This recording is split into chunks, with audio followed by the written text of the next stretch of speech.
And we are live. Kayla Rose, we have finally made it to the podcasting studio. It's been probably like 4 or 5 months in the process now, and I always know these conversations are great whenever things seem to just keep coming up that prevent us from pressing record. So here we are. So my first question, I guess, is, are you ready to strip down and dive in? Yes. As you know, I am the podcast host of Skinny Dipping, so I am always ready to strip down and dive in on the deep conversations.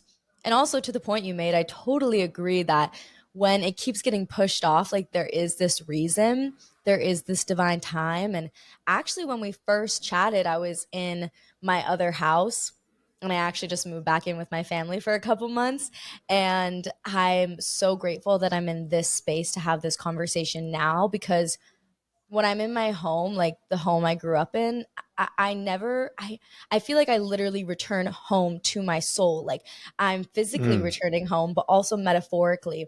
I felt like at that last place, I was just like a little lost. So I'm really glad that this is the moment that we are having this conversation because I feel so ready. I feel so ready for it. And I'm so ready to strip down and dive in. Thank you for that.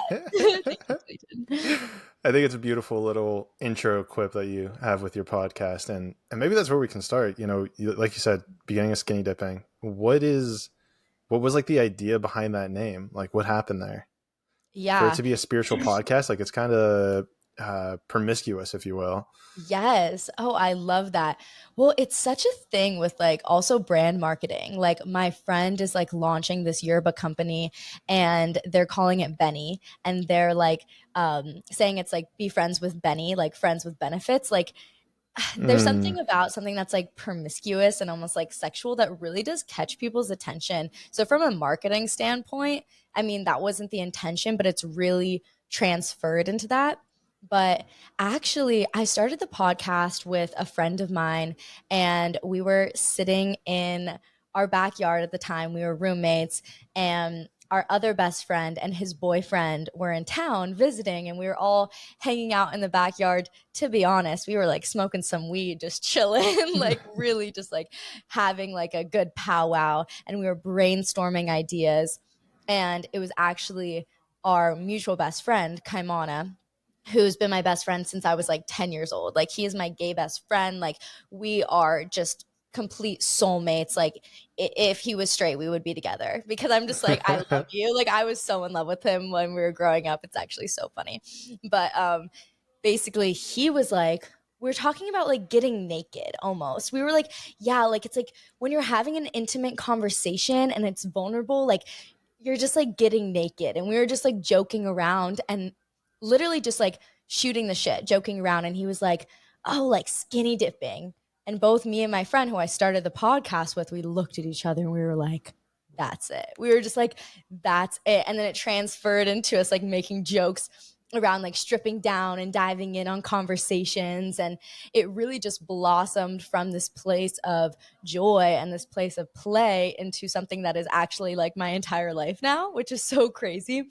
And I'm really grateful that he's the one to have come up with that concept because when kind of rebirthing the podcast and switching hands from me doing it with somebody else to me doing it by myself, it really felt good to know that the other person that I started the podcast with didn't even like help me really come up with that idea. It was actually like a Mm. third party, which really helped me detach from the old version of the podcast and step into the rebirth because I debated like, should I change the name? Should I change the name for the energetic perspective? And I was just like, no, skinny dipping is right. And the fact that my best friend in the entire world since I was 10 years old, Kaimana, came up with the name and it just like clicked and it just like hit. It was just like a full body fuck yes. And I think when you feel that full body fuck yes, like you just have to go with it. So that's kind of like the story behind the name. I've never talked about that before. So that's so funny. I love it. Well, though we brought it on the Traveling to Consciousness special here. Is that your thing? You're like, let's talk about something we've never talked about.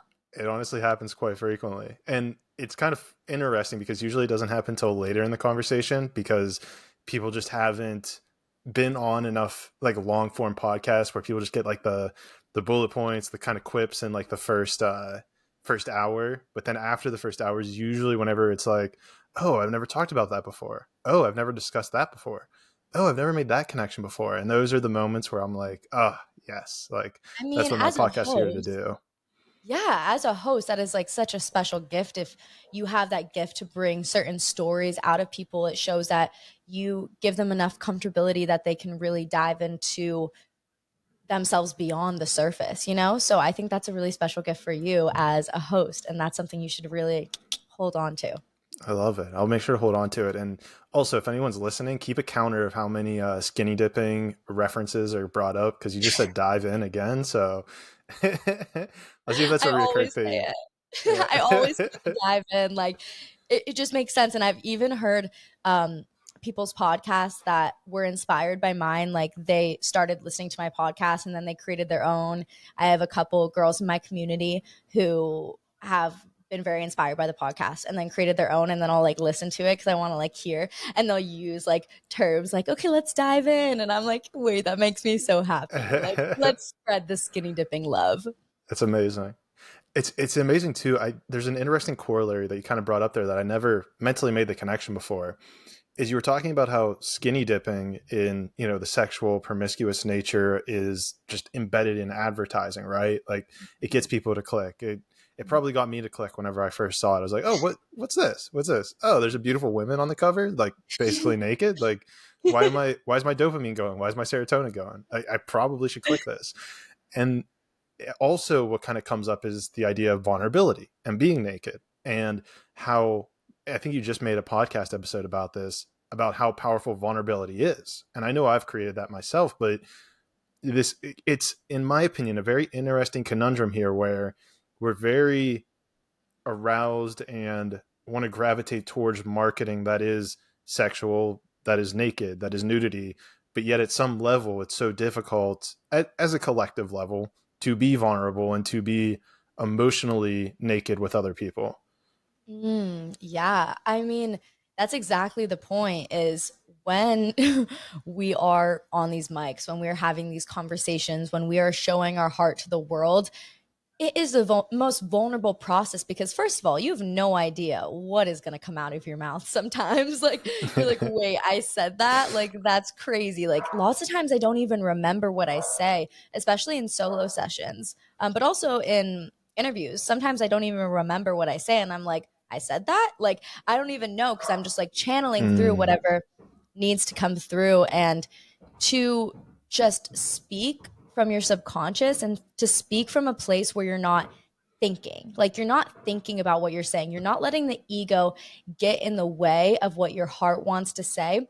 That is the most vulnerable process because you almost don't even know what is inside you until you start speaking it out loud. And I think with skinny dipping, that's really been the biggest blessing that it's brought into my life, that I get an opportunity to fully be myself. And somebody who's a Gemini moon, who has a tendency to overthink things almost to a point where I will completely own my shit. That's like a thing I talk about on my podcast, own my shit and admit that like sometimes I'm a little too smart for my own good and I can like manipulate the way that I say things or manipulate the way that I appear to like, you know, make somebody think a certain way about me, or you know what I mean? I mean, we all do it to an extent. It's just who's willing to admit it. mm. And I think that when I'm on the mic, it's just so vulnerable and so real. And I'm not thinking about how other people perceive me. I'm literally just speaking my truth. And it's like when you put the headphones on, you go into an entirely different universe. I mean, you knew traveling through the consciousness, like it is like an entirely different world when you put on like the over the ear headphones. Yeah, I've had some guests who even ask, they're like, oh, do you want me to put on headphones or like not? Or like, I don't usually put them on. And I'm kind of just like if you've got them, you should put them on because it kind of locks you in a weird way. It does. It really just makes you feel like you are in this present moment. I don't know. I don't know how else to explain it, but you're just really grounded and centered and connected. It just like sucks you into the world that you are creating and experiencing through your words. Yeah, it's like these headphones are some sort of portal or something. I don't know. They I are. don't They know what's are. going And on you have there. the whole portal behind you. I'm like getting sucked into this moment. Dude, I love this thing. The pyramid. I'm assuming that's what you're referencing. Yes, the Yeah, pyramid. I We're in the meditate in this vortex. thing. Yeah, it's Yes. it feels weird when you meditate in this thing versus outside of it. There's definitely an extra energy of some sort. I believe it 100%. Yeah, it really kind of gets you going. I don't know if it's a placebo or if there's actual science behind it. I've seen some science, but it seems like it's almost older, like kind of in older texts. They talk about the healing power of pyramids, and even like the ancient Egyptian pyramids were seen to be like a healing center for the royal families. And the dimensions are actually there's a book called The Law of One. I'm not sure if you're familiar with it. It's a channel text. No. It Oh, was I think it was like in the 70s or 80s maybe. This group of like five people channeled a being named Ra, and it was essentially the Ra that kind of like helped out Egypt and brought them up. And they talk about pyramids in there, and so like one of them was actually the geometry and the angles and the ratio of it is like key for the healing aspect and the energizing. So I was like, oh, what a perfect thing to put in while recording a podcast. That's probably yeah. ideal. What is it called again? I'm going to write it down. Um, what is it The called? t- I mean, it would be like a copper pyramid. Oh, the book, oh, are you no, saying? the book. Yeah. Oh, the Law of One. The raw materials, the Law of One. What's really cool is there's a website. I'll plug this website. I think it's like lawof1.info. Let me verify this. We were just talking about how I was going to look stuff up. I mean, yeah, totally. Fact check it. I'm always down for the fact check. Keep it I like have legit. my little pyramid right here too that I always use. Oh, it's a You little see it? tiny one. Yeah, I see it. Yeah, I definitely believe that the structure of the pyramid is a certain like vortex energy. I mean, it makes sense, right? Like it's like the peak and then like the groundingness and then like you're basically connected to the core of the earth and to the gods and the divine. So it really does make sense like and a lot of people, I mean, I don't know too much about it in detail to like fully but I have friends of mine who study like crystal geometry and like the ability to move energy in certain ways through the structure of the crystals. And I know for myself, I've always been guided when I'm picking crystals to either pyramids or to like pointed towers. And Hmm. those are the ones that when I put them in my hand, I can like feel them vibrating in my palm. So I would definitely say that pyramids in general, just anything pointed up and then grounded to the earth, has a very special vortex energy that can like almost, it's almost like pulling the energy towards you. Yeah. Yeah, I mean, it's like the epitome of channeling, right? It's like the Mhm. concentrated vertices of it are putting into like one specific spot. And for the reference, yeah, the website is called lawof1.info. And it's super cool because in the search thing, you can just like type in keywords because this text it's huge. Like if you read the audiobook's probably like 30 hours or something because Wow. yeah, they did a ton of channeling. So you can go to love1.info and then type in the search bar and like just type in pyramids and it'll like pull out every single question and answer that has to deal with pyramids or with anything else that you're looking for. They even talk That's about amazing. Jesus. They talk about Jesus at one point. It's crazy. Wow. No, I'm definitely going to look at that after this conversation. That's super interesting. Thank you for sharing that. Yeah, you're welcome. Thanks for. You have to let me know what you find there. What interesting Yeah. facts you find. Was here's an interesting question I was thinking of. Like speaking of Jesus, I know you're into spirituality. We're going to get into that whole past and the craziness I'm sure that came about with it. Have you found though, like in your journey, that there have been almost like established religions that have almost paralleled or kind of worked with the spirituality that you're finding? Because I know you've kind of dove in and you've talked about Reiki, you've talked about I think a couple other different things. So is there like one religion, or has it been a little bit all over the place? Yeah, so I actually didn't grow up with any sort of organized religion infringed upon me. So my mom grew up very Catholic in England, and my dad grew up very Jewish in California. And when they had me, they're very much so later in their lives, like second half of their lives. Both had been married before. My mom has like three other boys from another marriage. They're living like almost a second half of their life where they like moved to Maui and then like met each other and I think they were just at a certain point in their lives where they both didn't practice any sort of type of religion. It wasn't like they were like atheist, but it wasn't like they necessarily believed in anything. It just really wasn't talked about. So I grew up in no form of organized anything spiritual, which is so interesting for where I'm at now, because I talk to so many people in my community about, the mostly the negative effects of like, Catholicism and Christianity, and like how the fear-based practices like made them afraid of something bigger than themselves, and having to unlearn and then relearn truly what divine love from God really is. But I myself, I'm very interested in it because I've never actually like experienced that. I almost felt like I was very much so a blank slate. And Mm.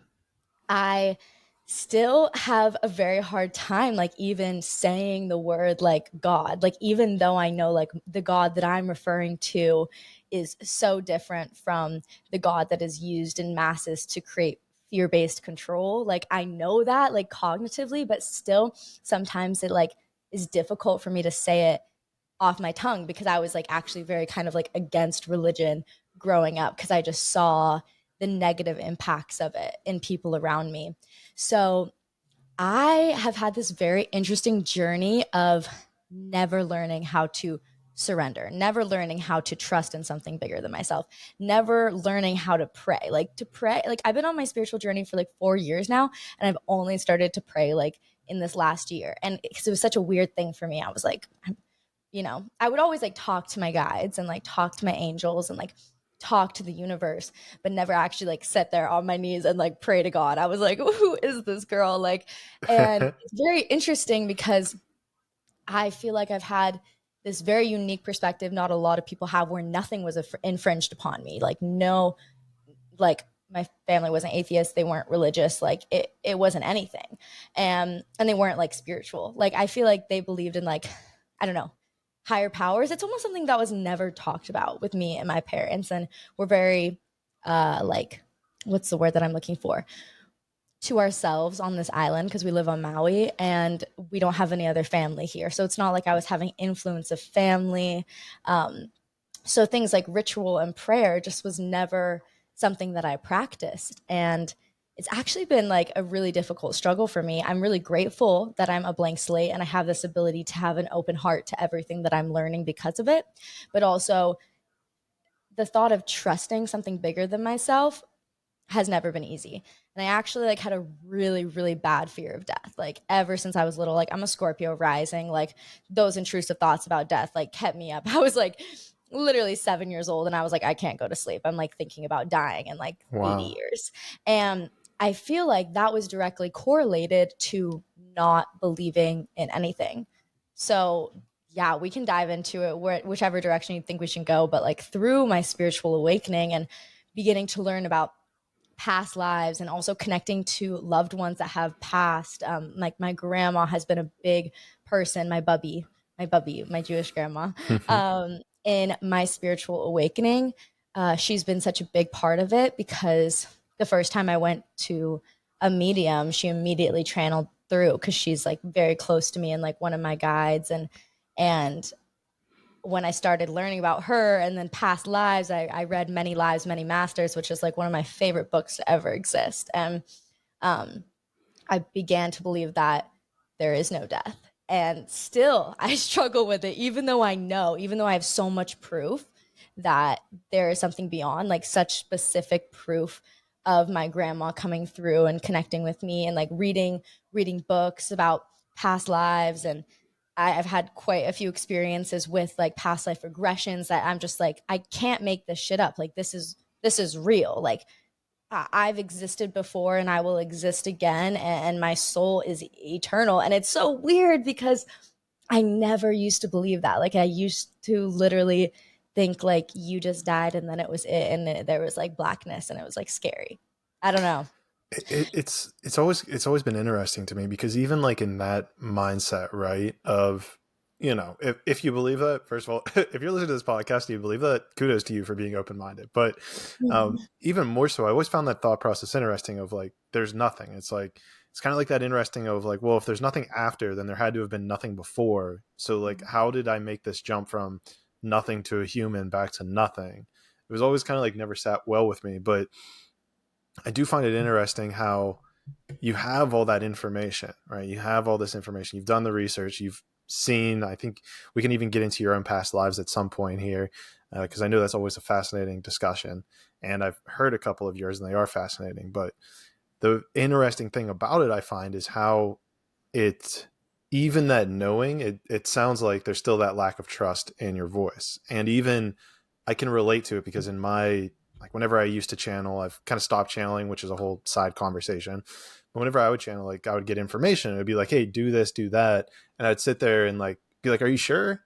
Like, are you sure that's what I should do? And there's still that hesitation of like actually fully trusting that that thing that you can't touch with your senses or feel with any of your senses, but it's there.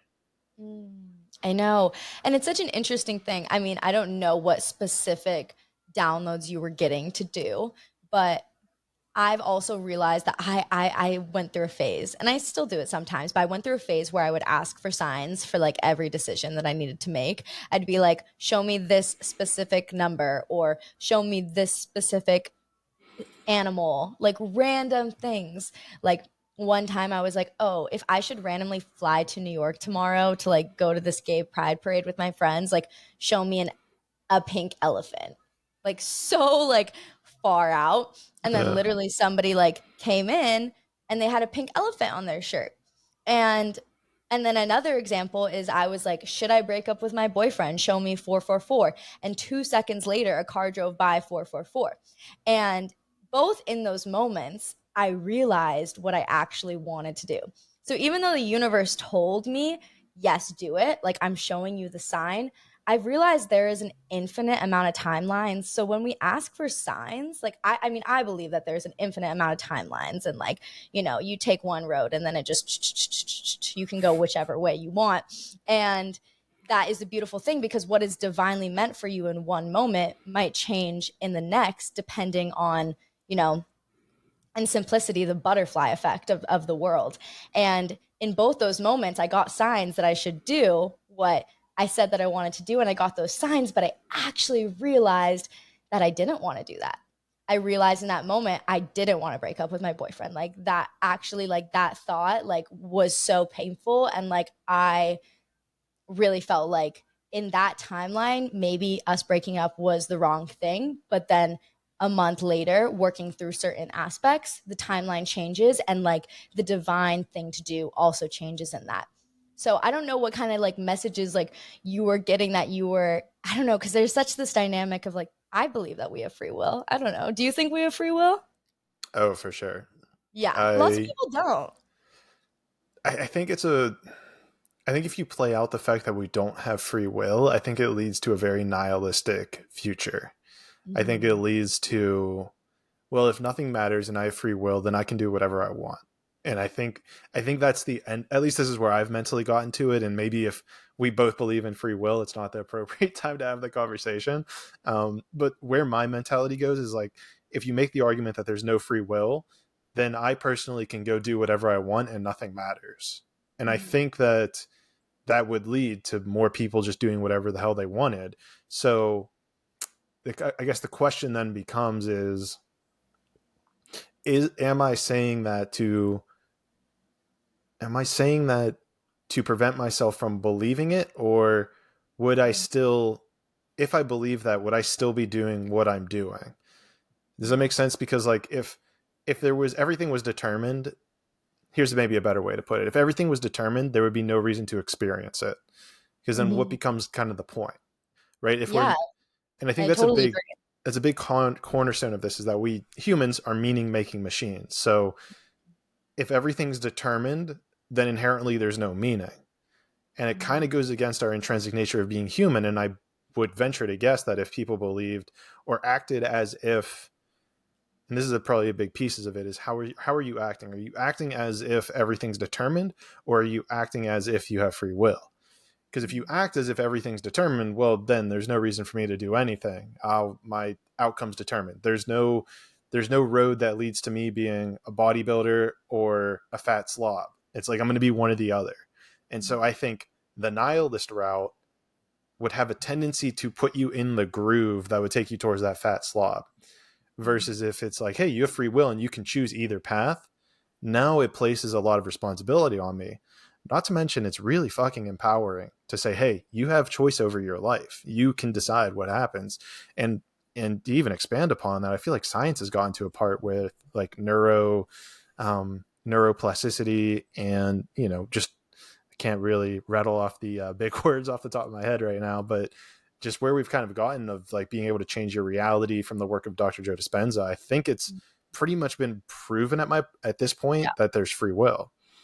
Yeah, I think free will 100% exists. And for that exact reason, I mean, if anyone disagreed, that was like a perfect explanation. And yeah, I definitely see it as intentional living. And if we're not living with intention, then what the fuck are we doing? And I also feel like you, oh, what I was saying, okay, what came up for me when you were saying that was a place of radical responsibility is the most empowering place that you can go. And that is genuinely one of the greatest things that I learned along my spiritual journey is to step out of the effect of my life and like into the cause. Like everything is happening to me, to everything is happening for me, but also I do have radical choice and radical responsibility of the choices that I make. Because we get faced with a million choices a day. Like if you actually think about it, like when you wake up in the morning, like you have so many choices. And with that, there's an Arguably infinite infinite. amount of yeah, Yeah. infinite, 100%. And that's why there's this infinite amount of realities because we have this infinite amount of choices. And I fucking love that. Like I love that about being human. Like I love that we get to come down to, you know, our little divine souls get to come down to these cute human bodies and then we get to like play this game of choice every single day to like create the life that we want to create while also working towards our soul's betterment and our soul's evolution and our soul's purpose. So that's one of my favorite things that I've learned along my spiritual journey is the empowerment and the blessing of radical responsibility because for so long I feel like I didn't want to take responsibility for my life and my actions. And I feel like a lot of people feel that way. Like we just don't want to because it almost feels easier in the moment. But in fact, it is so much more powerful to take that radical responsibility and know that each choice I make is an opportunity for something brilliant to come later down the line. And like that is just so special about being human. And I think where it even gets more deeper. I don't even know if that's appropriate More phrase. deep. More deep Yeah. or deeper. Well, deeper is Yeah. definitely a word. Deeper is definitely a word. I think it'd be more deep or deeper. Or deeper. You can't be more deeper. I don't know if you can be more deeper. You can be deepest. The most deepest? What about the most deepest? Some English lecture grammar. Let me know in the comments below. What's the answer there? Uh, but even like a deeper route of this, and this is kind of where I'm getting to in my own little path or whatever you want to call it, is that it seems that we even, well, I know at this point, like we even have, and this might be triggering to some people, is that we have even choice over the emotions that we feel in every single moment of our life. And that's kind of the crazy thing. And I've noticed even within myself is creating that internal switch, like acknowledging my own triggers. And actually, this was something I wanted to bring up to you at some point, because you've played a role in my shadow work as well. That that was pretty funny. Maybe I should just pivot off to that. Let me finish that thought first, and we'll come back to it. Okay. It's just that having that internal like awareness of like, oh, okay, like this made me feel good, that made me feel bad, and you place those things on the external world versus it's like you can just decide internally that both things make you feel good. You don't really have to say like, oh, this thing made me feel bad, that made me feel good, this made me feel better.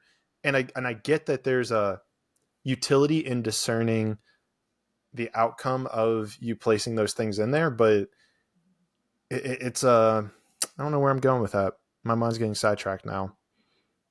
I mean, if it's getting sidetracked, I hear you saying that shit's neutral. Like, it's just the meaning that we place on it that makes it good or bad. Also, good and bad are just like the worst word. Like, they're just like words that, what does that even mean? You know what I mean? But if your mind's taking you somewhere else to what you were going to say before, like, let it go there.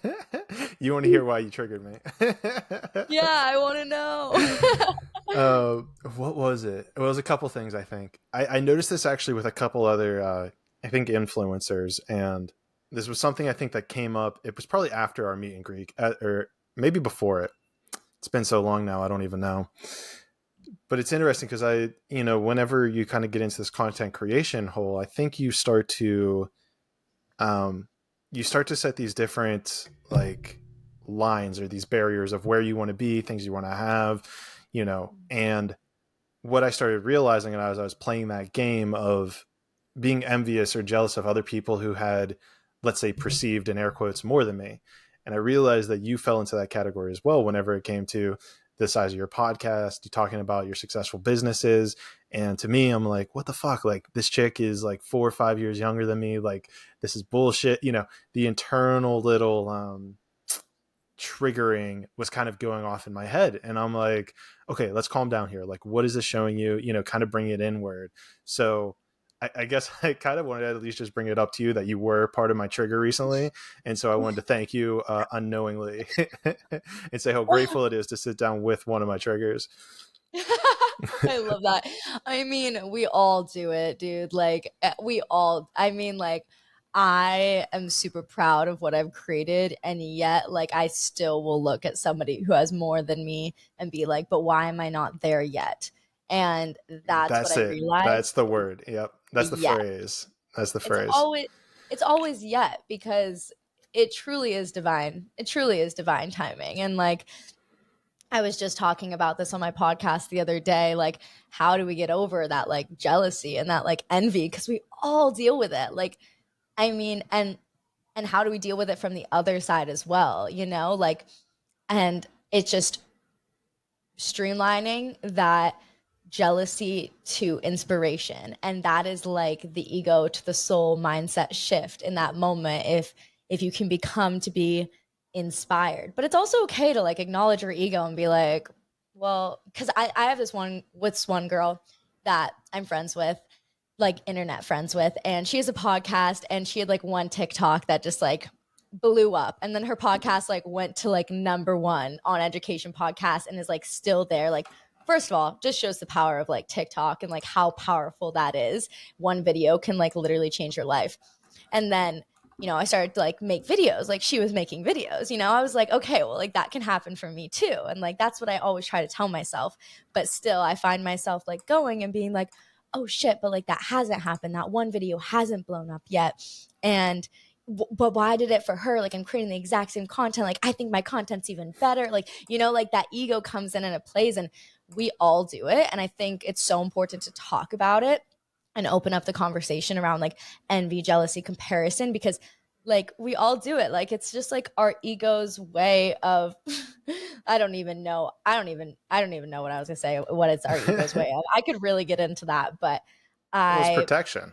I think it's a yeah. protection mechanism of it probably sitting there and being like, it depends on how you want to take it, right? And I think that's the important part, right? Is like I could sit here and be like, fuck Kayla, like this is bullshit, be angry at the world, if you will, versus saying, okay, what can I learn from this girl? What is she doing that I'm not doing? What is the secret juice in podcasting that would help my podcast, do better? Little things like that. I think that's what is like the opportunity that is presented before us, especially when it comes to triggers, that a lot of us tend to sidetrack and just kind of fall into the one hole or fall into that hole and either just cast judgment or shame on the other person. And, I think one of the best sayings I've ever heard is like envy and jealousy is a poison that you drink and expect it to hurt the other person. Yeah. Exactly. And the number one thing I will say that has helped me shift my mindset away from the comparison, especially because I have a lot of friends like in the social media industry who get a lot of eyes and a lot of like financial backing around what they're like creating. Um, I've realized that the universe, like my guides, like God, like is literally placing somebody in my life to show me that that is possible. That time, like Mm. that thing that they have is possible, and that's why it's in my field. It's not in my field to you know make me like, the divine wouldn't do that. Like, it's not in my field to make me jealous or make me compare. Like, it's in my field to show me that it's possible for me too. And when I began to shift my mindset, I began to thank the people that had more than me, because there's this To Be Expanded is like, have you heard of them? They're like they have a podcast. To Be Magnetic is their podcast. Yeah, it's a TBM. girl, right? Yeah, it's like I can two see her. girls. Oh, it's two girls. Yeah, but there's one main Thought it was girl, and one. it's like TBM, Okay. To Be Magnetic is like their company, and they talk about expanders and those people in your life that actually have more than you, that your ego might come up and try to, like, the mountain is you, hold you back, that self sabotage. They're actually expanders in your life to show you, fuck, this is possible for me too. And the only reason that this is being put in my field, the only reason that I can see this is because I'm fucking next. Like my vibration is getting to a place where I can attract somebody like that into my life, where I can see that person, where I can be inspired by that person. And it's happening because it's going to happen for me too. In a different Mm. way, in a different timeline and divine timing, but it is going to happen for me too. And, obviously that doesn't completely make the comparison and the ego go away, but I like to reason with my ego. I like to chat with her. I like to be like, okay, but like maybe in the past, for example, like where can you see in your life that somebody's been placed in front of you and they've inspired you to get to where you are now, And I had a friend who I actually started the podcast with who um, was just like a big influencer. So also to calm your mind, I started a podcast with somebody who had like a lot of reach, and then she left and then I took it over. So like that's also why like I have like lots of eyes on my podcast like Oh, right away. that was the excuse I was looking for. Okay, Yeah. perfect. Okay, Perfect. perfect. Yeah. My Yeah. ego's Oh, settled now. My ego's oh nice okay. and settled. Yeah. No, it's All right, and that true. wraps it up with Kayla. Like, okay, I got what I needed. But I think that she was in my life definitely for a reason, because I knew that I wanted to impact people, and I actually like really did things behind the scenes for her. And there was so many moments that would come up of like jealousy, like why does she have this? She doesn't care as much as I do, like, and like that comparison Mm. and that ego coming up. And 3 years down the line, like she's actually not really in my life anymore, but I'm so grateful for her because she really showed me that it was possible. And I learned so many of the behind the scene things from watching her from a distance. And I got to decide, how do I want to do it, and how do I want to do it better, and how do I want to do it differently, and how do I want to do it in a more me way. And even though the comparison was coming up at first, now later down the line, as I've gained perspective and I can zoom out of that experience, I can see that like, oh, like, yeah, like she was put into my life as an expander to show me that this is possible. Mm. And maybe we should talk about her a little bit, because I did want to ask you about her, and we'll give her a name if you're comfortable with that, Tati. Yeah. Because I went back and listened to a couple of those early episodes, and they're pretty solid. I mean, you guys had great chemistry. So the question that I'm coming to is like, what happened? Are you comfortable talking about the fallout? Why is skinny dipping now just the Kayla Rose show? What happened there? Um, Also, their pronouns are she, they. I just want to like say that real quick. But I might use them interchangeably. So if I do that, that's why. But yeah, we were basically best friends since we were like 11. Like, just definitely twin flames. Like people would always tell us we looked alike. Like we both had this long brown hair and these like big green eyes, and we had a very similar way of being, but also very different ways of being. I feel like she was very like closed off to the world a lot more and really only like trusted me. And I feel like I'm a very like open, bubbly person, but yet our minds just like process things in a very similar way. We were always on the same page. We could finish each other's sentences. Like you said, we had amazing chemistry. Um, and when you work with someone and you live with them and they're your roommate, and then you create together, but then I also was working for her as an assistant. There were so many cross lines, and it really just created codependency. Like me and my boyfriend have been together for 7 years, but when me and Tachi were living together and creating together, I would be like spending way more time with her than my boyfriend. Like I would literally be like, Tachi's my partner, like literally my partner in life, like Mm. more so than my actual partner myself.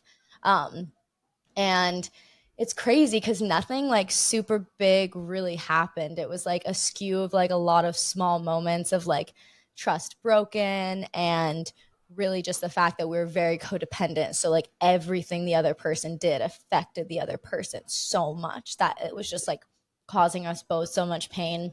And I think with the podcast, I always did everything for it. Like, those episodes are amazing because she's brilliant and she is a great speaker.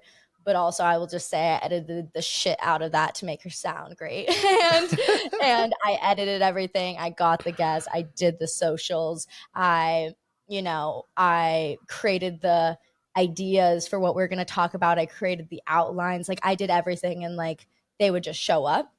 Um, and I wasn't unhappy about that because it was bringing in eyes to what I was creating. But I think at the end of the day, I mean, I can say that what happened between us was just that we got in over our heads and got really too codependent.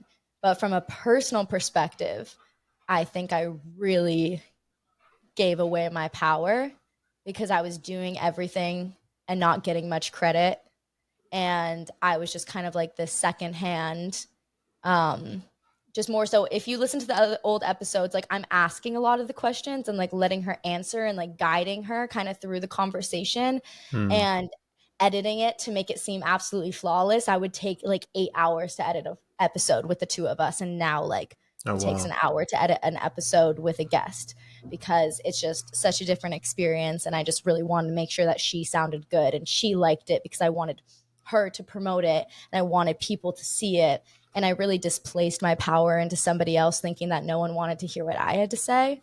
I didn't really think anyone was there for me. I just really thought that like it was great because I was creating something, but the reason that people were there was because of Tati. Um, and yeah, so I think it was a really big wake up call from the universe because it didn't really make sense to me at the time why we were having a breakup. Like, both of us felt it, but there was no reason. Like, we both began to have this resentment towards the other person, both of us. Like, I mean, we both made mistakes on both ends, breaking each other's trust. And I think that I didn't make sense at the time, but it really was just what was meant to happen. Like, there was no way it wasn't going to happen. Like, we had so many conversations trying to figure it out, trying to even like, you know, have me keep the podcast, but us keep our friendship. And like, she just didn't really want the podcast, so it didn't really matter like about the podcast. Like, it wasn't really her thing. Like, she wants to be an actor, which I like completely support them in. Like, I think that's amazing. um but I think that the universe was just like, bitch, like, you are displacing your power, and if you're not willing to see it yourself, like, we're gonna force you into this deep change. And honestly, it's one of the biggest things that's impacted my spiritual journey. And I'm so grateful for the loss because it was such a deep grief because we had like an over 10-year friendship, like sisterhood, like I've never had a relationship like this. So it was like a deep grief that like still can come up for sure. Like, as you can hear my voice, like, and it completely transformed my spiritual journey because I like got so sad and like so low and like so just like really questioned myself, like really just was like, no one's gonna want to listen to me. Like, I want this so badly. Like, I want to help other people. I want to have these conversations. Like, I know this is my calling. Like, I know that I love this. I know that this is like words are like, I believe that like everyone's words are medicine, but like for me and my purpose, I believe, like, I claim that my words are medicine to the world, and like I want to do it so badly. And I was faced with so much doubt and confusion and just complete intrusive, like, no one, like, this is not going to work out for you by yourself. And in fact, I was so wrong. So that is great to be out of it like a year and a half later, like a year and a half since like the breakup, and then almost like a year and 2 months since rebirthing the podcast. And that's why I called it like the rebirth, because it's a completely different podcast. Like, I think we had great chemistry and we are very funny and we had very good conversations, but it's very, very different now, skinny dipping. Um, so that is kind of what happened. And it was really like one of the most painful things ever. I don't think I've lost friends, but I've never really had to like grieve someone who was alive. And I think that's something a lot of people can relate to, is like, you just love somebody so much, but like you're not meant to be in each other's lives anymore. And it's just like, damn, that fucking hurts. Like, it hurts, you know? It sounds like you're handling it. You handled it at least in a very optimistic way. or it sounds like at Mhm. least the most optimistic, at least that you probably could have in that situation. And yeah, I can certainly hear the pain in your voice. And it's a interesting way that you put it with grieving somebody who's still alive, because Mhm. it really does sound like, you know, it was another person who was very much in your life that you had to kind of let go of, so Mhm. that you, and probably her as well, could, you know, fulfill your purposes as much as possible. I really believe that. Yeah, I would love for, at some point down the line for us to reconnect. They were actually the first person on my show when I rebirthed the podcast. So at that point we were on like decent terms. But then it's like, I don't know. It's crazy how like when you're codependent with someone, like the littlest things hurt so badly. Like I unfollowed her on the skinny dipping Instagram and she like hated me. And I was like, wait, no, like that's not what that meant at all. Like I had certain, it wasn't malicious, and like little things when you're codependent with someone like hurt so badly. And if another person did that, it wouldn't fucking matter. But it's like when the small things happen, and then it's like comes to the point where it's like even my birthday, and like she didn't text me till like a week later. She's like, hope you had a good birth week. And I'm like, damn, we were like soulmates. Like we were like best friends for like 11 years. And like, you didn't text me on my birthday? Like, I don't know. It's just like, it's crazy. And like, it's actually like so crazy, Clayton, because like, I like have gone through so many phases of like the healing from this, because it was just like, at first went through me not feeling good enough, and like it was about the podcast and like the business, and then it really came down to, oh, how can I show 110% of myself to somebody and they can still not want to be in my life? Not saying I like, it was mutual to an extent, but also it's like, why aren't you fighting for me? Like, why don't you want to have me in your life? Like, I've done Sure. so much for you. Like, I literally was like, did everything, like emotionally like supported this person through like so much shit. And then it goes to like, oh, I fucking hate you. And like being hurt, and like the ego coming in and like judging and just being like, I'm better off without you, like fuck you. And like just so many different phases. And like 2 months ago I had like the greatest realization that I think I could have had. And it was just like, I just had no room to like be mad anymore or to like hate, or like, I literally just realized, I was like, no, I fucking love this person. And it, like, we're not meant to be in each other's lives, but I still have such deep, unconditional love for them. And I just had this huge realization that like, life is too short, and I was like letting my ego like run the show and just be like trying to protect me. Like my ego constantly was trying to like hate them and judge them and criticize them, because it was trying to protect me from feeling the hurt. And then even though I like really felt the hurt, like I really allowed myself to feel my feelings more than I ever had in my entire life. So that was a really big lesson, feeling to heal and letting myself like be in that pain and that grief, cuz like it was deep grief. I've lost my grandma, and that was like something I like grieve still, but like I nothing else I really had to grieve that intensely and that deeply of a relationship. So that taught me a lot. But then 2 months ago, I had this huge realization that like life is too fucking short. And like the people that you're like mad at, like it doesn't fucking matter, because like they were like put into your life in this karmic way to like teach you such deep lessons. And like at a soul level, like the people that have like hurt you in your life, like even like if it really fucking hurt and they really fucking suck, like at a soul level, you love them because they've taught your soul such a deep lesson. And I just like had this realization. I was like, no, I it doesn't matter like what we go through. It doesn't matter like how far apart we go. Like there is an invisible string. Like, and I have like unconditional soul love for this person, no matter how much they've hurt me. And I think that was like the biggest lesson that I could learn. Like it was just a crazy lesson, because I'd never realized that before. Like that unconditional love, you know? Yeah, it's a powerful one. Didn't mean to take you that. Didn't realize it was going to take you to that spot. Yeah, no, it's just yeah. It's just a piece of me, it. me neither. Do you feel But like the door's still open in the future for any possible like reconnection? Yeah, like um I think I think I've been doing a lot more healing and they've done a lot more distracting. So I think that I've kind of come to this place where I do have this unconditional love. Um, and I think it's just a matter of time for their lessons to hit them. And I think once they do go through their lessons, I do see us being in each other's lives. I think everyone around us does. I like we have all the same friends, all the same connections. Like I Hmm. think everyone like can see like the special connection that we created. And I definitely think in the future, like through more healing on both ends, but like specifically, like I feel like I'm just more of like I'm a head-on healer. Like I am like, See okay, Asian, yeah. I see the wound, like let's go full in, like warrior Aries. I'm like, let's go full into the pain and feel it. And I'm not really afraid of that. On the other hand, this person is more so a triple air sign. So if that gives you any insight on the complexity of avoidance, it's a triple air sign moment. It's like avoid, avoid, avoid. Like I'm going to fly away, like and just disassociate.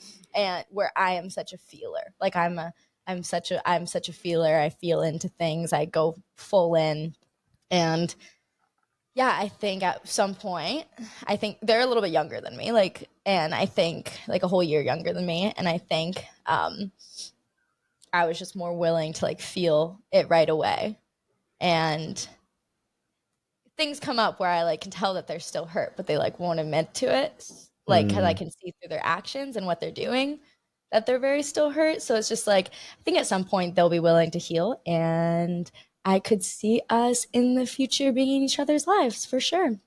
I definitely can, in a completely new way. But I think the lesson needed to happen, and also I needed to do the podcast on my own. I think I was really supplementing my vision for theirs and really um, minimizing what I thought would be best for the podcast and the ideas that I had because I didn't think they were cool enough or good enough for her. So I think that it really all happened divinely. Like the podcast is my baby. And the truth is, even though we birthed it together, it's always been mine. So yeah. Yeah, I certainly am aware of how much effort goes into making a podcast, from ideas to editing to guests to uploading. It's a full-time job. So, It is. I don't think yeah. people realize that it's like so intense. And then on top of that, you have like creating content for it and marketing it and going on other shows to promote yourself and like so many other, and then also like making money from it, getting like sponsorships. Like there's so much that goes in to it. It's a complete full-time job, 100%. Like it takes up all my energy. And I was really not willing to admit that for a while. Like I was super like, I don't know, I was really holding on to my photography business, which I still do photography from time to time, but like I was just like had a death grip on Mm. my old life and like didn't want to let go of my old life. And then I had this whole realization, like another rebirth moment. I'm constantly dying and rebirthing. That is like that's just like my thing. I'm a Scorpio rising. Like we are the queens of death and rebirth. And I realized that I really wanted to commit. And that was maybe in the summer. So I like rebirthed it and I committed, but then I had to like recommit and come back in and be like, no, this is what I want. This is going to be my full time income. We're going to fucking do this thing. And like now I'm finally getting to see like the fruits of that. And it's so amazing. But I also just, it's just the beginning. And as you know, like when you're doing something, you hit a milestone and then you're like, okay, that's next. Yeah, right. Like, let's go. Like, this is just the beginning. The goals are much, much bigger. I love it. Yeah, I hadn't listened to your podcast for a while, and just earlier this morning I reopened it, and I think it's like Frito Lay's might be like your main. I don't know if you pick them yourself or how it works, but I like just kept getting blasted by Frito Lay's ads. And I'm just like, what's going on here? It's based off of like it's like dynamic, so it's like based off of like your certain like whatever it is, like age, gender, Demographic and all that stuff. demographic, things like that. That depends on what ad they give you. So you're not always going to get the same ad. But I do like I prefer my like 360 partnerships, which is like I read the ads and then I also like, share on Instagram and TikTok, and like that's what I really want to do. I have like two teams that I work with. One of them does more 360 partnerships and the other one does more like the dynamic insertion ads, like the one that you're talking about. So I have no idea what's going on over there. I have no idea what's going on with the dynamic insertion. I haven't decided how I feel about it yet. It's very new. I'm going to like wait till like the paycheck comes in to see if I feel like it's worth it. But I mean, I do trust the team that I'm working with, and like, I was really weird about ads at first, but then it's just like, well, you gotta make money somehow, and people either need to pay for it exclusively, or you get sponsorships, and brands pay for it, and then your audience gets to enjoy you for free, which is like my preference for sure. Right. Right. Yeah, but I actually now have a community, like, so that's really exciting. That's Have you heard of beautiful. Circle Communities? I have not. It's so cool. So it's like a little it's like a website, but it's also an app. So it's like you kind of like create your own community and then you like customize your space, but it's like really just like you almost like your own app. I have my community and then I also have my podcast coaches that I work with, their community on there, but most people in my community are just on my community, so it's almost like they go on the app and it's just like our own personal app. Definitely the goal is to like create my own app and create my own space and community, but it's definitely a great way, like right away, to like get a space for your community to connect like in a more private place, which is really cool. So there's Okay. just like chat spaces, like we have like we're starting like a April abundance challenge that I created, and we have like a group chat for that. But then there's a bunch of like feed spaces like in Facebook. So there's like a social media discussion where I like post questions, and then there's like my resource page where like I post like breath work and EFT tapping videos. And then there's like another just like resources page where people can post like inspiration or videos or podcasts they love like that are impacting them. And then there's like another group chat, and then there's a space for like live Zoom calls and workshops, and like that's been a really cool new thing that I've been exploring in the past couple months. That's been like really cool. That is Yeah. cool. Yeah, you should I check it out. I do have an app. I was working with a company who kind of like hosts all my videos and audio, but I think there is lacking that community aspect because I think it needs like a forum of some sort where you're able to like post some like a Reddit style almost.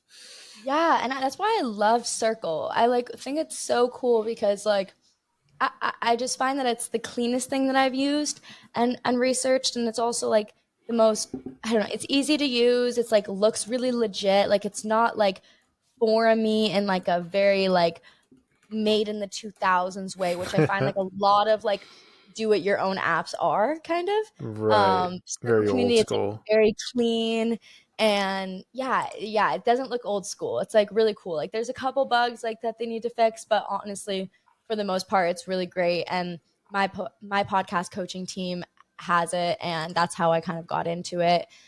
Because I used it from a user perspective, and then I was like, this would be cool if I did this too.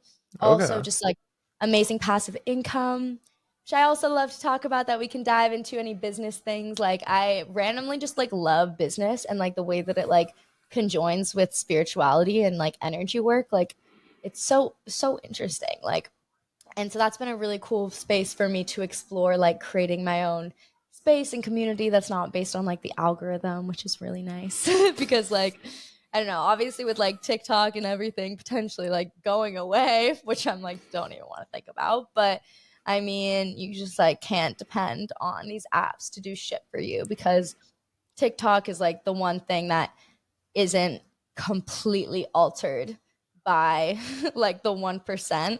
I think I saw a TikTok this morning and it was like, this is why TikTok's been getting banned. And it's like, look at France in your Instagram and you see all these pictures of the Eiffel Tower and girls having their crepes and like all this stuff. And then you look it up on TikTok and you see like the bombings, the riots, like fucked up shit that's going on. And like that's all censored Ah. on Instagram. That's all censored on Facebook. Like Zuckerberg like wants to like rule this whole fucking world. So I just like to have a space of my own that we can like talk about what we want to talk about, and it's not like censored, and the algorithm's not going to shadow ban me because I like bring up a certain topic. Like literally I know this one girl that I've started to follow, and she talks a lot about just like the intergalactic like meetings and like The aliens and Galactic Federation of Light. Galactic Federation, Yeah. yes, all that good stuff. And she just like gets banned on YouTube left and right. Her videos are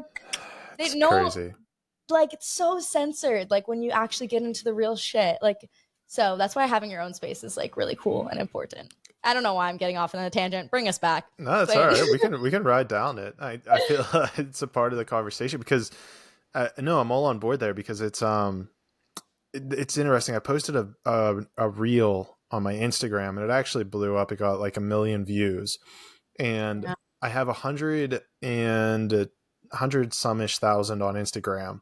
And I looked at the reels numbers, and it was only like 50,000 of those followers actually saw the reel. And I found that so fascinating because it's like even the content I'm putting out, even if it goes viral, half my followers aren't even seeing it in the first place. So it certainly need that some level of like direct communication with people. And honestly, I think this is why like email lists or newsletters have always been so big, is because you can send something directly to the people who want to talk to you or want to communicate with you. And I think you're stumbling on a very important point, which is just that you can't rely on the algorithms in order to get to those people that you want to talk to Mhm. or who want to see Yeah, you. no, totally.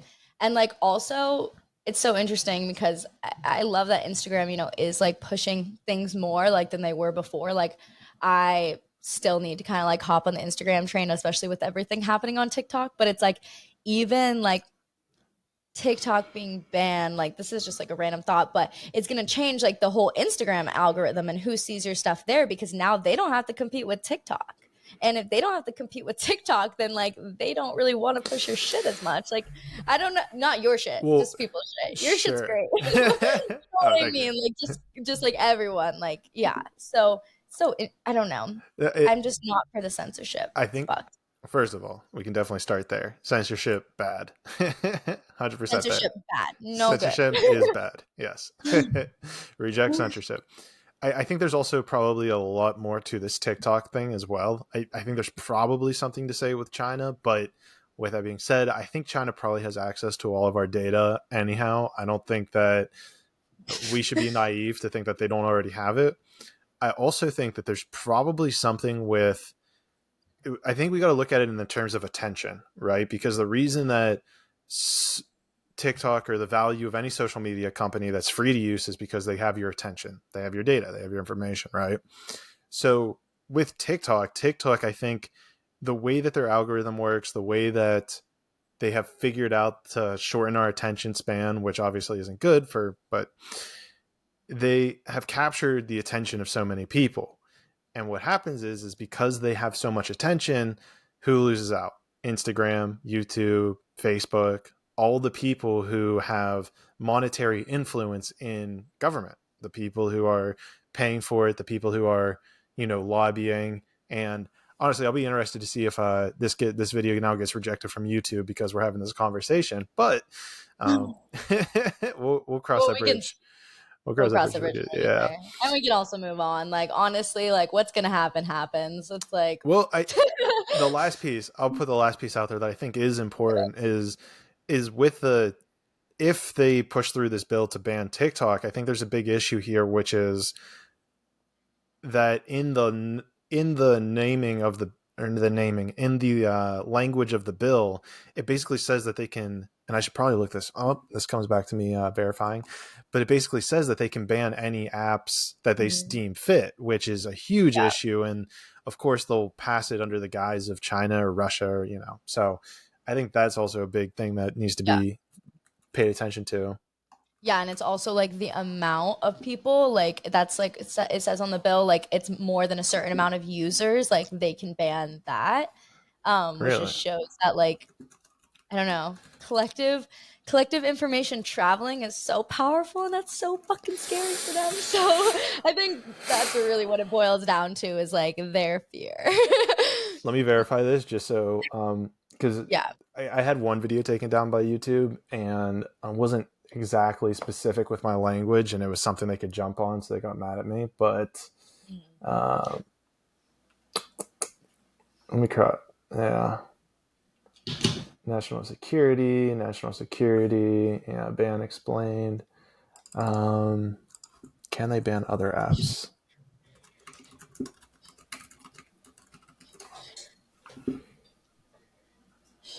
Boom, boom, boom. I'm not finding anything on the topic. I wonder why. I wonder why. I'm cleansing our space because, Oh, nice. I got some sage right here too. yeah, sage. Yeah. This is like certain, like, it's not like traditional sage. It's like, I need to ask my friend who gave it to me what the name is, but it's like it's a different plant medicine. It looks just like sage, but it actually works more so with like the crown and third Oh, eye really? chakra. So it's really good for like opening up. Yeah, it's different. Like she had like all these like five different like types. Like have you seen like the red sage too? Like that one's really cool. That one's more No. grounding. Really? Really cool. And you could feel like she was like, okay, like she was like, we're gonna try out all these things. And she would like do the smoke on me and then she would be like, okay, what do you feel? And it actually worked. Like I could feel like where sage is more like smudging and clearing energy, and then like the red one was more grounding, and then this one was more like opening and expanding. Super Whoa. interesting.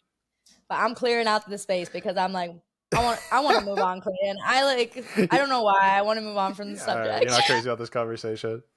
I don't know. I just don't want to think about it right now because it's Okay. just Well, scary. I mean, I guess this kind of comes back to empowerment, right? It's finding that Yeah. power within yourself. And, well, if you want to move on, we can move on. We don't have to harbor it. I do enjoy though getting away from like pure spiritual talk, because I feel like with like a 3 hour podcast, sometimes it can get like super heavy if we're like, oh, well, you got to be empowered, you got to be grounded, you got to, shadow Well, work. totally. Well, what I love personally, like, and I don't know if you've heard this on my podcast, is I like love talking about like actionable things. Like that is like one of the main things around my platform that I really try to implement is like, okay, we're talking about things in theory, like we're talking about, these big ideas, these big concepts, and also like our personal experience, but like how does this transfer to action? How does this transform into something that is applicable to like the real world and real people's lives? Oh, for sure.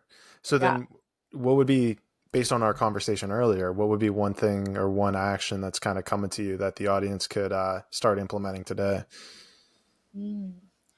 We talked about a lot of things, We I did, guess. didn't Yeah, we? we did. I mean, yeah, which one in particular do you think like The idea of shadow work's coming up, which Mhm. we may not have talked too much about your side of it, but shadow Yeah. work's coming up right now.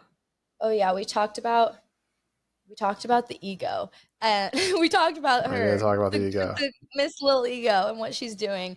Yeah, I mean, for me personally, when it comes to shadow work, I think a big part of that is diving into the ego. A big part of that is simply getting curious with yourself and asking yourself questions. And I guess like a format that I do and a lot of people do is like journaling, but like asking yourself question answer, like Socrates method, like literally like asking yourself the question and like answering and like just writing from your subconscious without thinking, like whatever words are coming to you, even if they don't make sense, just like pour them on the page and then allow your intuition to come up and see, oh, what question needs to come through next. And that's really a big way that I like dive into the ego is like I will have my journals a lot of just like questions and answers, like me just being like, well, why do you feel this way and what did this stem from, and what is this triggering within you? Like, what part of yourself is this triggering? I really love doing like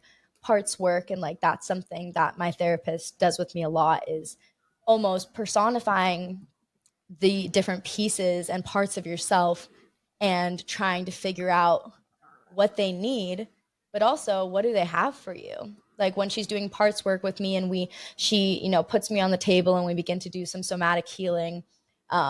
I think that's also an actual thing that I would recommend is finding somebody who can help you with somatic healing and like body work in some way, because I think that is a really powerful way to tap into your subconscious. Mostly because when you're so relaxed, you can you can go into theta, which is going to allow you to tap into those deeper parts of yourself and like memories that you might not even remember or past lives or things like that. But when we're doing the parts work and she has me almost like imagine this person, for example, like yesterday, we were doing this parts work around the version of myself or the part of myself last week who was really sad, really depressed. I had no chemicals in my body. Like I was depleted. Like I had done a little bit of drugas, I'm not going to lie. And I felt so depleted afterwards. Plus, I got sick. Plus, I got hit with a post like vacation, like low.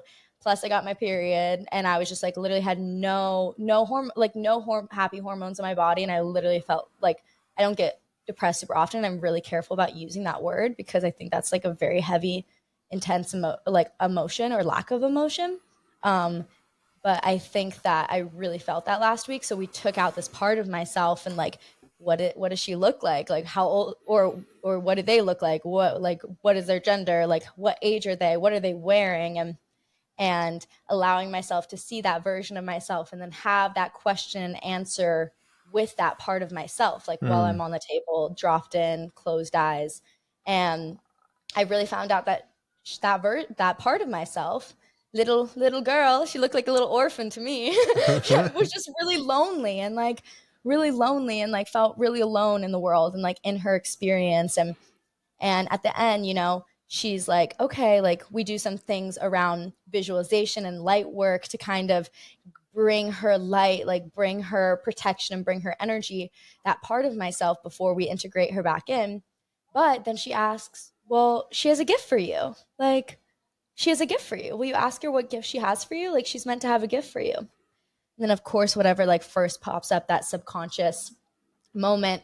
And she gave me like a pocket watch. And I was like, okay. So we're like kind of like analyzing, like, what does this pocket watch mean? And what is she giving to you? And it's really special because when you ask yourself these questions, like, you'll notice that your inner being will answer. Like, if you tap in and you ask these questions and you get curious with yourself, either through working with a therapist or just journaling that question and answer like format, you realize that the person will give you the answer of like what you need. And then also in turn, so she was like, oh, so she gave me a pocket watch. And so I kind of realized that was her like really giving me time, like time to process, time to pause. And then she was like, okay, and you have a gift for her. And I was like, I have a gift for her. I was like, I didn't bring anything. no, no, but she was like, yes, you have a gift for her. Like, give her a gift. And like, what came to my mind was a birthday cake. And I was like, a birthday cake. And I just realized it's like that celebration of that part of yourself, like still celebrating yourself even when you're low, like still giving yourself that attention that you need. And also, she was like, okay, what sign is she? And both me and my therapist, who's like such a psychic bitch, was like, we were both like, she's a fucking Leo. We were just like, she needs all that attention and all that time. And I think that's like an actionable thing that really anybody can do. Like, I think it's powerful to do it with a therapist, but also you can drop into meditation and do parts work and like remove certain parts of yourself and imagine them as a character and imagine them as a separate part of yourself and ask them the questions that you're needing to hear from that part of yourself within you, because like that 8-10 year old part of myself lives within me, and she feels lonely sometimes, and sometimes she just needs a little extra attention. And I think that's like a really cool actionable thing that people can do, like even just by themselves or like in their journal, just asking their inner being those questions and setting that intention to be like, okay, like I'm going to be setting this intention to connect with my inner being, to ask these questions. Like, I'm curious. And when we come from a place of curiosity, that's when things can transform. Hmm. So that's a random actionable thing that I did yesterday with my therapist. Not random at all then. Yeah, I've done that with a hypnotherapist actually before, where he kind of, what did he have me do? He had me sit in a room, and I like described the room, and it was kind of like a board, like a conference room. And he was like, okay, now I was gonna walk in. I don't know, your personification of like unworthiness or something like that, and like in walked, I think like a 14-year-old me or something. But the whole crux of it though is like exactly what you're saying, which is like this very interesting dynamic of how we can personify emotion. Like we can actually create like like a human being out of a certain emotion that we're going through or we're experiencing. And I don't know if it happened with you, but in my situation, right, like I met this kid or this person, this version of me, this part of me, and then I kind of like, did all that exploring that you were talking about. And then at the end of it, he brought me back to the boardroom to look at the kid, and the kid kind of changed a little. Like he kind of matured a little, Mhm. like he was kind of sitting upright more, like he was more like embodying himself. Totally. That happened to me too. She went from like ratted, tatted clothing to kind of like her hair kind of got like brushed, and like she just had like a cuter dress on, and like she just looked more confident and more like color in her skin, and like, so that did happen to me too. That's cool. That's I pretty love that. wild. Yeah. Um I need to plug in my computer because I had Oh, 100% when we started. not Now a I have 10. But maybe you could, I know we're live, so I don't know if you want to take it. no, Maybe go you could ahead. take a plug something you have going on, but I have to find it real quick. So Yeah, if you want to sure. continue the conversation on your own for a minute, I'll be right back. All right. Let her do her thing. I'm going to take a quick drink of water. So, right now, we're just going to plug drinking water. So, make sure you get some water and drink with me. I don't know why that came to mind. Also, guys, I've been dying from a headache today. So, I apologize if I'm a little off my game. Honestly, you probably haven't even noticed it all, but now you're going to notice it throughout the rest of this podcast. But here we are. But anyhow, drink water.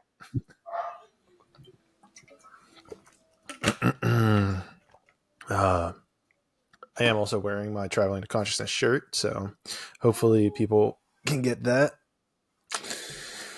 and check it out. What should we ask her? What should we talk to Kela about? The Okay, energetics. We all plugged in? we're all plugged in. Hopefully it works nice and good We and charges can't me. we can't get naked of the charger. You got to keep that in. Okay, cool. There we Okay, go. We were talking cool. about Good water. enough. We were talking about the importance of hydrating. Love that. I Yeah. need to hydrate. Dude, you missed it. I was plugging it. You got it. I was thinking about you, I guess. Uh, there was, I guess, energetics. You were talking about at one point the energetics of business. You were talking about how you were seeing the spiritual component of a business or of podcasting. So, like, I mean, what does that even mean, right? These are Yeah. physical things, but you're describing them in terms of energy. What are you even talking about there? Yeah, so what I've realized along my journey, and this didn't start necessarily with social media and podcasting. This started with photography, which was my first business that I started when I was 18. And I did weddings and engagements here on Maui, also like brands. And I began to just see the association of, first of all, just how much energy was I putting towards the business, and two, how many inquiries I was receiving. So that's kind of where this exploration like first began, was at this very like simple level of, if I wasn't paying attention to my business, I wouldn't be getting inquiries. But as soon as I started like sending out some emails, editing some photos, putting energy just towards the business in any type of way, not even in an advertising way, not even in a social media way, not even doing anything that people would technically see more of me, I would begin to receive inquiries again. And I realized that I always kind of had this power to come in and get more work and get more business and make more money if I decided to put the energy towards that. It didn't matter if what I was doing was actually transforming into, you know, an actual client. It wasn't necessarily that, but it was actually the energy from my mind that I was putting in towards something that would then in turn be given back to me from the universe. And that's kind of where it first began, where I began to see this connection between just business and energy and how I could choose. And for example, like with the podcast, like not really putting any energy into it, not seeing any growth, not seeing any traction. And then all of a sudden, like I put my energy into it, not just time wise, but money wise. I invested a shit ton of money into a coach. And a big reason for that was I was like, I'm fucking serious about this and I'm ready to show the universe that I'm willing to put it all on the line. And the coaches were great. I loved them. Like, I'm grateful that I made that investment, but mostly because I began to take it seriously. And in turn, the universe rewarded me with even like viral videos that would bring traction to my podcast. Mm. Then it goes into me exploring social media and how that connected to my energy. So when I would post videos, I would realize if I was like having a bad day or I was just scrolling on social media and in that really low vibe, my videos would get literally like 100 views, like nothing. Like that's nothing on TikTok.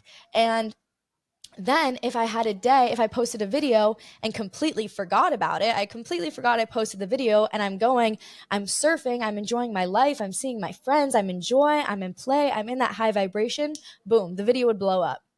Also, every single time that I've done Molly, my video has gone so viral, which is not something I do often. It's like a four time thing in the last like 2 years. Like I'll post a video right before and then ignore my phone for the night. And it's like, I mean, not say, like, but you go to such a high place and such a high vibration that my videos literally went to millions of views. So I began to see this correlation between my energy place and how I was feeling and how many views my videos were getting, even though they have zero correlation except energy and how I was feeling in my body. So that's kind of how I began to like explore this. And then I kind of began to work with my therapist after a couple of years of us really like diving into more like myself. After we kind of just like, I don't know, cleaned things up and cleared the pathway for myself, we started working on business and we started to begin working on money values. And she's really well trained on working around your money values. So we would sit down and she would be like, okay, like, why do you want money? Like, what's your goal and why do you want that? And I would have to write down like 15 reasons why I wanted all that money. And then we'd sit down, and this was the first time I did it. So I had no idea like what the fuck was going on and what the plan was. I was just like writing down whatever came to my mind. Coming up with 15 reasons why I want to make money was felt kind of difficult at the moment. So I was really just thinking about that. Because in my head, I was like, obviously I want money. Like I just like, I Who want a nice doesn't? house, a nice car. Yeah. Like who doesn't want money? But I need to think of specific reasons. And we went through each of the reasons, and she would say, okay, is this a move towards or is this a move away from? Are you moving towards something? Are you moving towards joy? Are you moving towards service? For example, like one of the things is I really want to pay off my parents' mortgage. That's moving towards something, an act of service. Or is it, for example, like a lot of mine were like, I I want to travel, which like, but she was like, can you not travel if you don't have that money? Like really, like is that the full truth? Like can you not do it? And then that would be a move away from because I was Mm. trying to avoid pain. Are you moving towards joy? Are you moving towards that high vibration of love, or are you moving away from the pain? So we went down and we sat through all of these reasons, and only like two of them out of these 15 I was moving towards joy, towards love, towards something. All the others I was moving away from. And that's the Mm. mindset shift that we need to make in money is when we're moving away from pain, we're coming from this place of lack. And as we know from just knowing about lack consciousness versus like abundance consciousness, like if we want to attract what we want, like we need to be in that abundant mindset. But what is that abundant mindset? I feel like no one really talks about it. And it's moving towards the joy. It's moving towards what feels good, and it's moving towards service because service is one of the most highest vibrations. It's moving towards gratitude. It's moving towards, but constantly we're trying to move away from something. We want to make the money so that we can, you know, make our rent, and that's coming from this place of fear. And immediately afterwards we did this, and then a week later, this was more so when I was doing photography, I booked a full day like $4,000 gig. And this was like 2 weeks after we had done this money value, and I had never booked like a full day before. Like that was something that was on my price, like on my rate sheet, but no one had ever booked it. So, literally 2 weeks after clearing out the way of these Wow. money values and reprogramming it and going through, and I had to write everything in a move towards, like a towards format, and kind of rewire why I wanted the money and like the subconscious reasons for why I wanted it. And then I booked something fucking huge. And then I realized that was directly correlated, because obviously it is. Like, that's not just like, that's not a fucking coincidence. First of all, I don't believe in coincidences. So that was not a coincidence. And then I began to see, like, that was one of the times where I was like, oh my God, like, I did this work, like this internal work that's only happening within me, but it's showing up in a physical manifestation. And almost got like addicted to it. Like, I would go to therapy and I'd be like, okay, let's work through this next thing. I want to make my bag. Almost to the point where I was like intellectualizing it too much, which we could get into in a separate conversation, is like intellectualizing your healing and feeling and doing it for the wrong reasons, which I've definitely experienced, because I realized I was so fucking powerful. And every time I cleared out a blockage, either, I would do clearing around past lives and being seen, and what is keeping my videos from going viral. Like, I'd literally work on this in therapy, like, which sounds silly, but like, as somebody in my, like, in like the world that we're living in today, that's a big part of business, and like has the ability to transform your business, like we were talking about earlier. One video can change everything. So clearing out those blockages, and then like a couple weeks later, like hitting like the 100K mark on TikTok or something like that. Like, I began to see that when I cleared out the emotional blockages, it made a clear path for me to manifest things in the physical form. And that's when I really became interested in spirituality, or just more so like energetics and business and money and abundance, because it's literally all connected. And those are all like, not all the examples, but those are just like the ones that come to my head where I was just like, you can't make this shit up. Like, it works. Like, if you clear out the blockages between you and what you want, which are usually your limiting beliefs, your default programming that you were taught, or just like fears that you've carried from past lives or this life, when you begin to clear those out and begin to heal through them, you open up for so much abundance to come to you in your business, not just in your personal life? Oh, for sure. And let's stick on that money and connection to like the moving towards thing, because I know that's probably a very actionable thing, like we were saying Mm-hmm. earlier, and it's probably something I'm like getting this poke that I need to do it as well, because I know that, oh, when was it? Oh, because my birthday just passed as well. And Happy birthday. thank you. When was your birthday again? The 22nd. The 22nd. Yes. So happy When's past yours? birthday. I'm the 28th. Okay, yes, Yeah. Aries King. Aries. Yeah, because you were just in the Aries. Okay, I remember that conversation now. Yeah. Um, and my parents asked me what I wanted. And my gut reaction, which has always been for Christmas or for my birthday, has always been money. And whenever they asked me for my birthday, that's when I really started to sit with this. I was like, why am I always asking for money? It's like, because I've gotten to this point logically where it's like, money's just an energy. It's not that important. Like, wouldn't you rather ask for, I don't know, something cool that you can kind of remember, some cool trinket, right? That you're like, oh, they gave me this on my, X birthday. And it really resonated with me. It's like, holy shit. Like, the reason that, like, with money, I associate safety.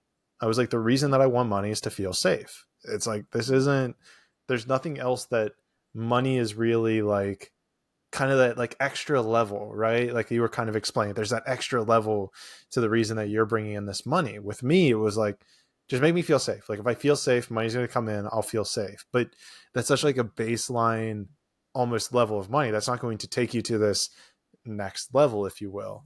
So where I'm curious, right? And what you're kind of talking about here with the way that you kind of dove in, you wrote out these 15 things, because I know if I wrote out those 15 things, traveling would certainly be on that list, right? But that's not really a thing that you can do, right? If you want to travel, you can go walk down the street if you want. All right, you can do that for free. Yeah, it's easy. Good drive. Drive, yeah. I mean, I can't drive. I live in the middle of the ocean, but other people can drive across the mainland. Right. You can take a raft. You could build a raft. I'm sure you have all the, Perfect. yeah. I think everyone in Hawaii has to learn how to build rafts or something, right? I don't know how to build. Just kidding. Oh my God. I'm making up a Hawaiian stereotype. It's gonna start here. But yeah, so I think that's really fascinating, right? Where I was like, holy shit, money, safety. So how do you how did you, at least, or what would be like the process, I guess, that you'd recommend for people to make that shift into like shifting money as being this thing that can actually create alleviate suffering for other people, or that you can utilize it to be a positive impact on the world? Mm.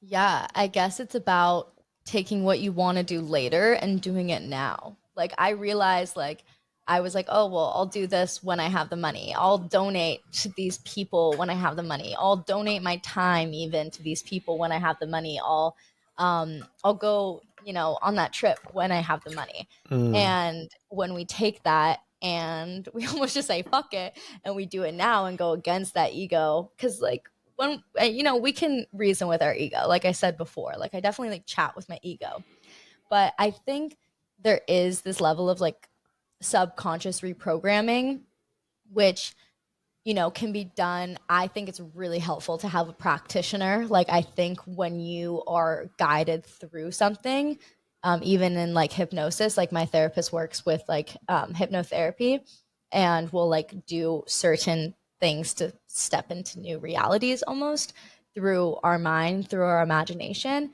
I think it's really helpful to have a practitioner to guide you through that. But in terms of what you can do just like on the daily, like I've really found this deep love for EFT tapping. And have you explored that at all? I think I had one session where they had, maybe, and correct me if I'm wrong, but maybe it was something else. They like had me cultivate like a joyous moment in my life, and then they like tapped on the microphone, and then they had me associate it with a vision that I want to experience, and then I think they tapped again. Is that the Mm. same thing? No, that's not No. it. But that's cool. That's interesting. No, basically EFT tapping is based off of the meridian points. So we have all these meridian points in our body and it really goes like And you're pointing they've to been like doing your this. chin, your forehead. Yeah, like you can feel like if you feel right there, you can feel a meridian point. Like right there is a meridian right here. Like they almost feel like little divots. Like right there's one. So like in the Right nose, where the nose eye here. meets the nose. Yeah, you can feel at the top of your head. There's like the little divot almost. It's like almost feels like a pressure point Okay. almost. Yeah. Yeah, like Oh, I feel or it. like right here's a really big one. If you like kind of squeeze, On the that's like kind of a inside. pressure point You right gotta there you on gotta your. give we got It's called your. listeners. We got Oh yeah, mostly sorry, listeners. You gotta get the description where you listeners. grab My it. bad. It's all right. So we have like the karate chop point. So like on the hand side of your pinky, that like edge right there, that is a really big tapping point that people call the karate chop point. Like if you were to karate chop something right Okay. there, that's the point. And then yeah, on the inside of your eye, like right underneath your nose, like right above your lips, you can feel the divot. And then if you go on your collarbone and then you go closer towards your neck and you kind of just feel along your collarbone and you'll feel the divot kind of right in there. Hmm. It's more closer towards your neck, like closer inwards towards your heart center. In the Like center. right. It's like on your collarbone, either side. So Okay. like maybe pick your right side and then just a little off from center on the collarbone. Oh, it You're feels like almost there's there. like a tendon that's kind of Yeah. like right It's like a here. little divot. Yeah. So we have all these meridian points in our body, which goes back to like Chinese medicine, and like they're the ones that have discovered this. But basically, like they've really found, and like, you know, we could go into like the actual research, but when you tap on these points, like you take, like, for example, the karate chop point, and you're just like tapping on it, like right there, like where you would karate chop. Basically, they've really found that this is a way to move energy throughout your body and reprogram your mind subconsciously, like, and somatically. So Whoa. it's super interesting because the results people are getting, like, I mean, there is like a whole science behind it that like I'm not like I do know about, but like I have it all in my notes. So like it's not at the top of my head right now, of course. Sure. But it has to do with the meridian points and ancient Chinese medicine, and basically how when we move these points in our body and we tap on them, it moves the energy through and it allows us to either release certain emotions or reprogram certain emotions within our body through like this somatic tapping. And so what you'll do is you'll like tap on all the different meridian points and you'll say almost like affirmations. Like you'll be like tap, tap, tap, tap, tap, tap. And then you'll be like, I choose to release all the subconscious blocks around money. And I choose now, in this moment, that I am an abundant magnet for money. And it's like doing affirmations with this tapping. The results are crazy. Like I've like read so many success stories, and it's a thing that actually like a lot of people are starting to use. Like, but it's like older. I don't know. I don't know how to explain it. Like it's been around for a long time, but it's like coming back, like as things always do. All right. And I'm sure people have done it forever. But that's been a really cool way to reprogram your mind. And if you do like a whole like 3 minute tapping session, like you can feel your vibration change.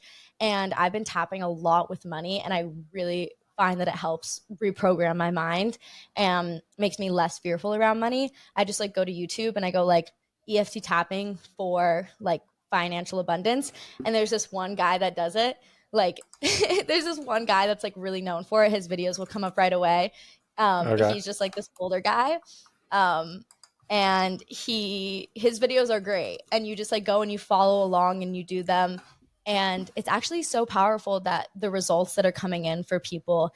And I know a friend of mine who this is like her main thing that she does. And she did it for like 2 years, and she did like so many sessions, and she like literally had no money in her bank account. And then like a year later, like is making bank, and like her podcast is going off and her social media is going off, and like she literally attributes it all to just tapping every single day and like reprogramming her mind for this abundant mindset.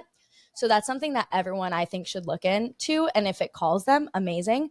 If not, I just think in general, like finding ways to either listen to yourself in the morning, like do a recording of yourself and say all the affirmations around like financial abundance, and like listen to yourself every morning saying that can also be really powerful. Because when we rehearse, obviously, like as you know, like when we rehearse abundance, like it creates abundance, because our mind's main goal is to create familiarity, because familiarity equals safety. So the only reason to get to go from the only like way that we can go from point A to point B is by rehearsing it either in our mind or repeating it so much that our brain begins to believe it, because our brain will always choose what is familiar to it over what is like better for it, because our ego prioritizes familiarity, because familiarity equals safety, as you were talking about before. So when we can like mentally rehearse and like reprogram with these like phrases that like we really do believe that we are abundant and we really do believe that we are a money magnet, like it actually works. I don't know what else to say, but it actually works.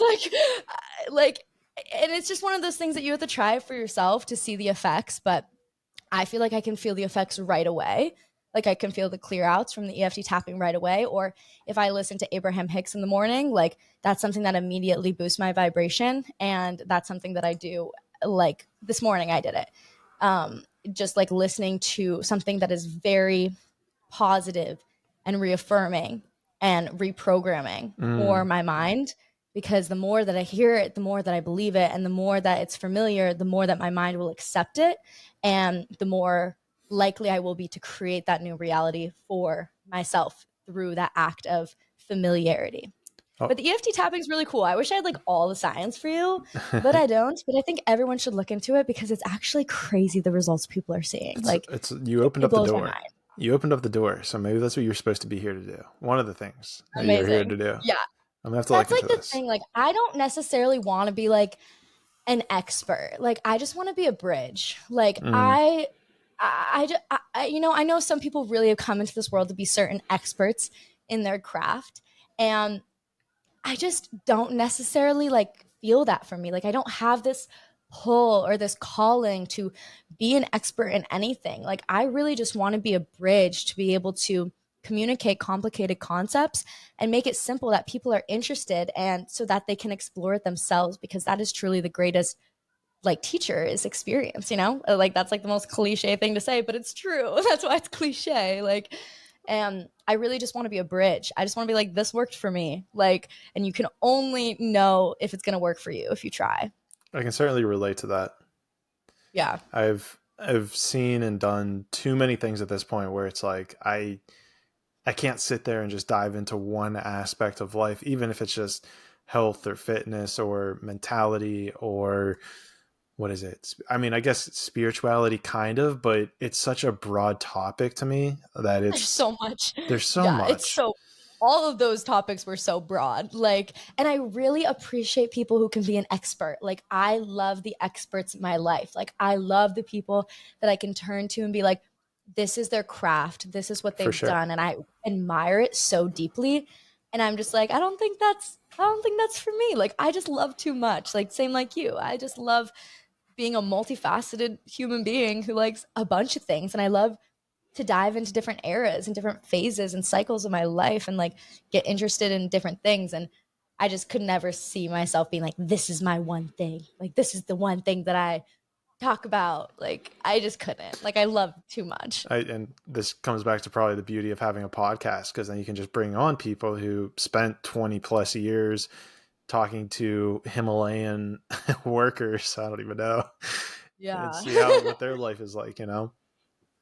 Yeah, no, I do love that about podcasting is being able to be that bridge to open up conversations. Like, I think something that you can probably relate to, I feel like one of my superpowers is like curiosity. And I think that in itself is like an expertise. Like, to know how to ask the right questions is not something that everybody can do.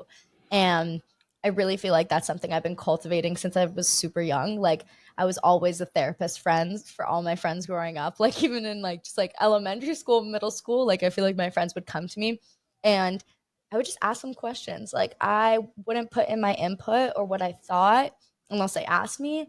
And it's not like I had the tools and skills that I have now. It's not that I knew how to do that. It's like internally, like my inner being knew that that's what they needed, was to just have somebody to be curious and to talk things out with and to externally process. And I feel like that in itself is an expertise and a gift. And it might not be like one thing, but I think curiosity is like a skill that you develop, you know, asking the right questions. Oh, for sure.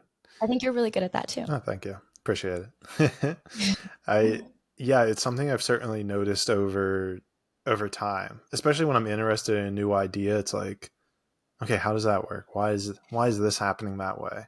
How does this relate to that? And then I think that's the next level of it, though, is asking questions, is being able to see the interconnectivity of it all. Like, there's a good Yeah. question, but then you can kind of see how it's like, oh, we were talking about that earlier. This relates back to that. And there's like this weird Mhm. little kind of dance that goes on with it.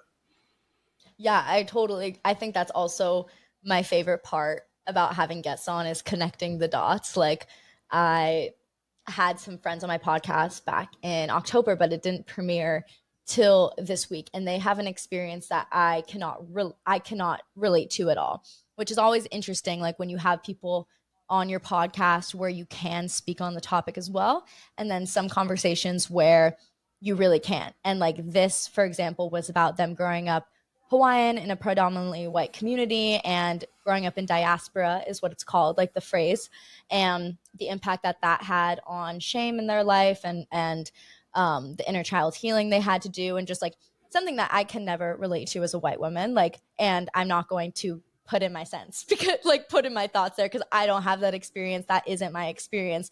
So it was really cool having them on because like it was definitely a moment where it wasn't time for me to put in my thoughts, but what I could do was take everything that they were saying and repeating it back to them in a way that connected the dots and made sense for them. And when they listened back this past week, because it had been so long since they recorded, they like both texted me and they're like, Kayla, like that was so good. And like just the way that you connected the dots, like especially at the end, really helped, really helped us like process things that we didn't know we needed to process because we were just externally processing and speaking our experience, and like you zoomed out and like gave us this like bigger picture of how it all interconnected, because we talked about art and shame and inner child healing and diaspora and like so many different topics that all conjoined into one. And I think that is like so mad. It's one of my favorite things too. I love to connect the dots. It's Like, give me all amazing. the dots, let me connect And them. then once they line up, you have this like aha moment. That's always a fun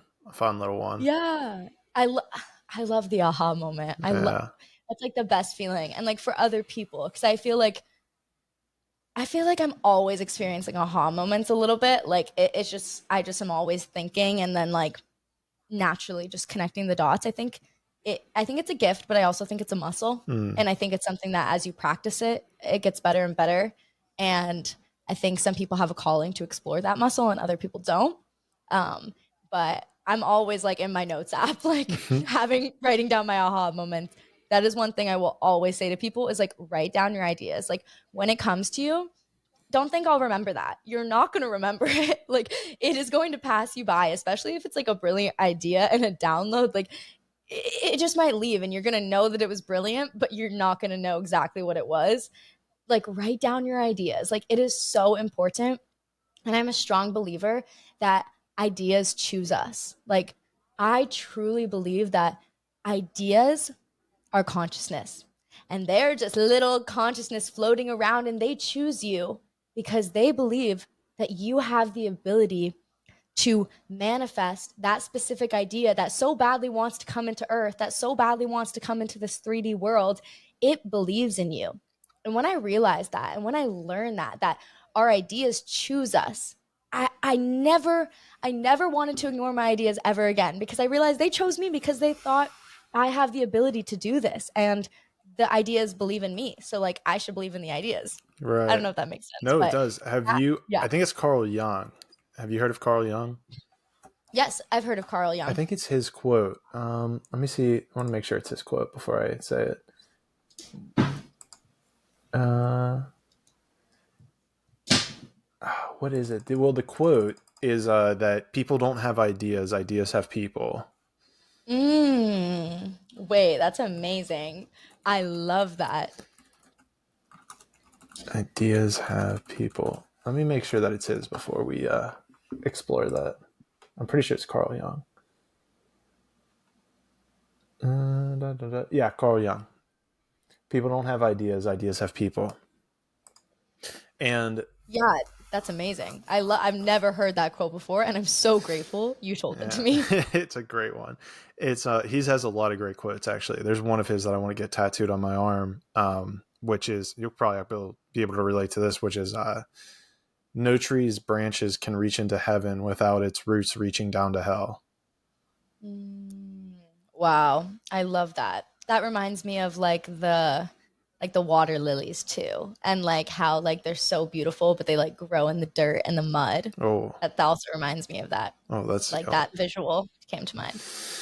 That's a good quote. that's yeah. Well, so going back to the ideas thing, it's interesting you say that because I know in my life there was like a my buddy and I had this idea. I was in college at the time, so it was probably I don't know 8-10 years ago. Excuse me. And the idea was is to have a kind of like a credit card or at least a QR code, which whenever you scanned it, it would populate everybody's social media accounts. So you would have Facebook, you would have Instagram, you would have I don't remember what was all big 10 years ago, but nowadays it would be like TikTok, it would be this, it would be that. And recently I kind of got targeted for that exact same thing. And now there's like probably 3 or 4 different brands out there that have these cards where like if you scan it, it would basically pull up like their link tree, which is like a very simple idea, but we had this idea 10 years ago. And so that little thing kind of reminded me of exactly what you're saying is like there's almost like this idea cloud, if you will. And at every given moment, we're kind of like tapped into it. And it's kind of giving the little downloads to whoever needs to pick them up at the right time. And then it's really like your choice if you take action on that idea or not. Yeah, no, I love that. And it's actually super interesting because, like, if you look back in history, it's like certain indigenous, like, peoples from like everywhere from like Hawaii to Are you about to Native talk of Americans inventions? to Are you, Ireland. Yes, like yeah. they literally all were created around the same time, but with places that had no communication. And it's like, if that doesn't show you that ideas are consciousness, then I don't know what is. Like, I mean, the reason I really got into this concept was the book Big Magic. Who have you heard of that I book? don't think so. I write it down. It's by the author of Eat, Pray, Love, but it's about like creativity and ideas and like bringing them into reality. And she tells this story of how she had this very specific story that she was writing, this book, and it had to do with like this like sailor in Africa. I don't remember the exact story, but it was very specific, like a very specific story. And then she met up with her writer friend and they connected. And then 6 months later, they connected again. And at this point, she had already kind of moved on from this story that she was creating.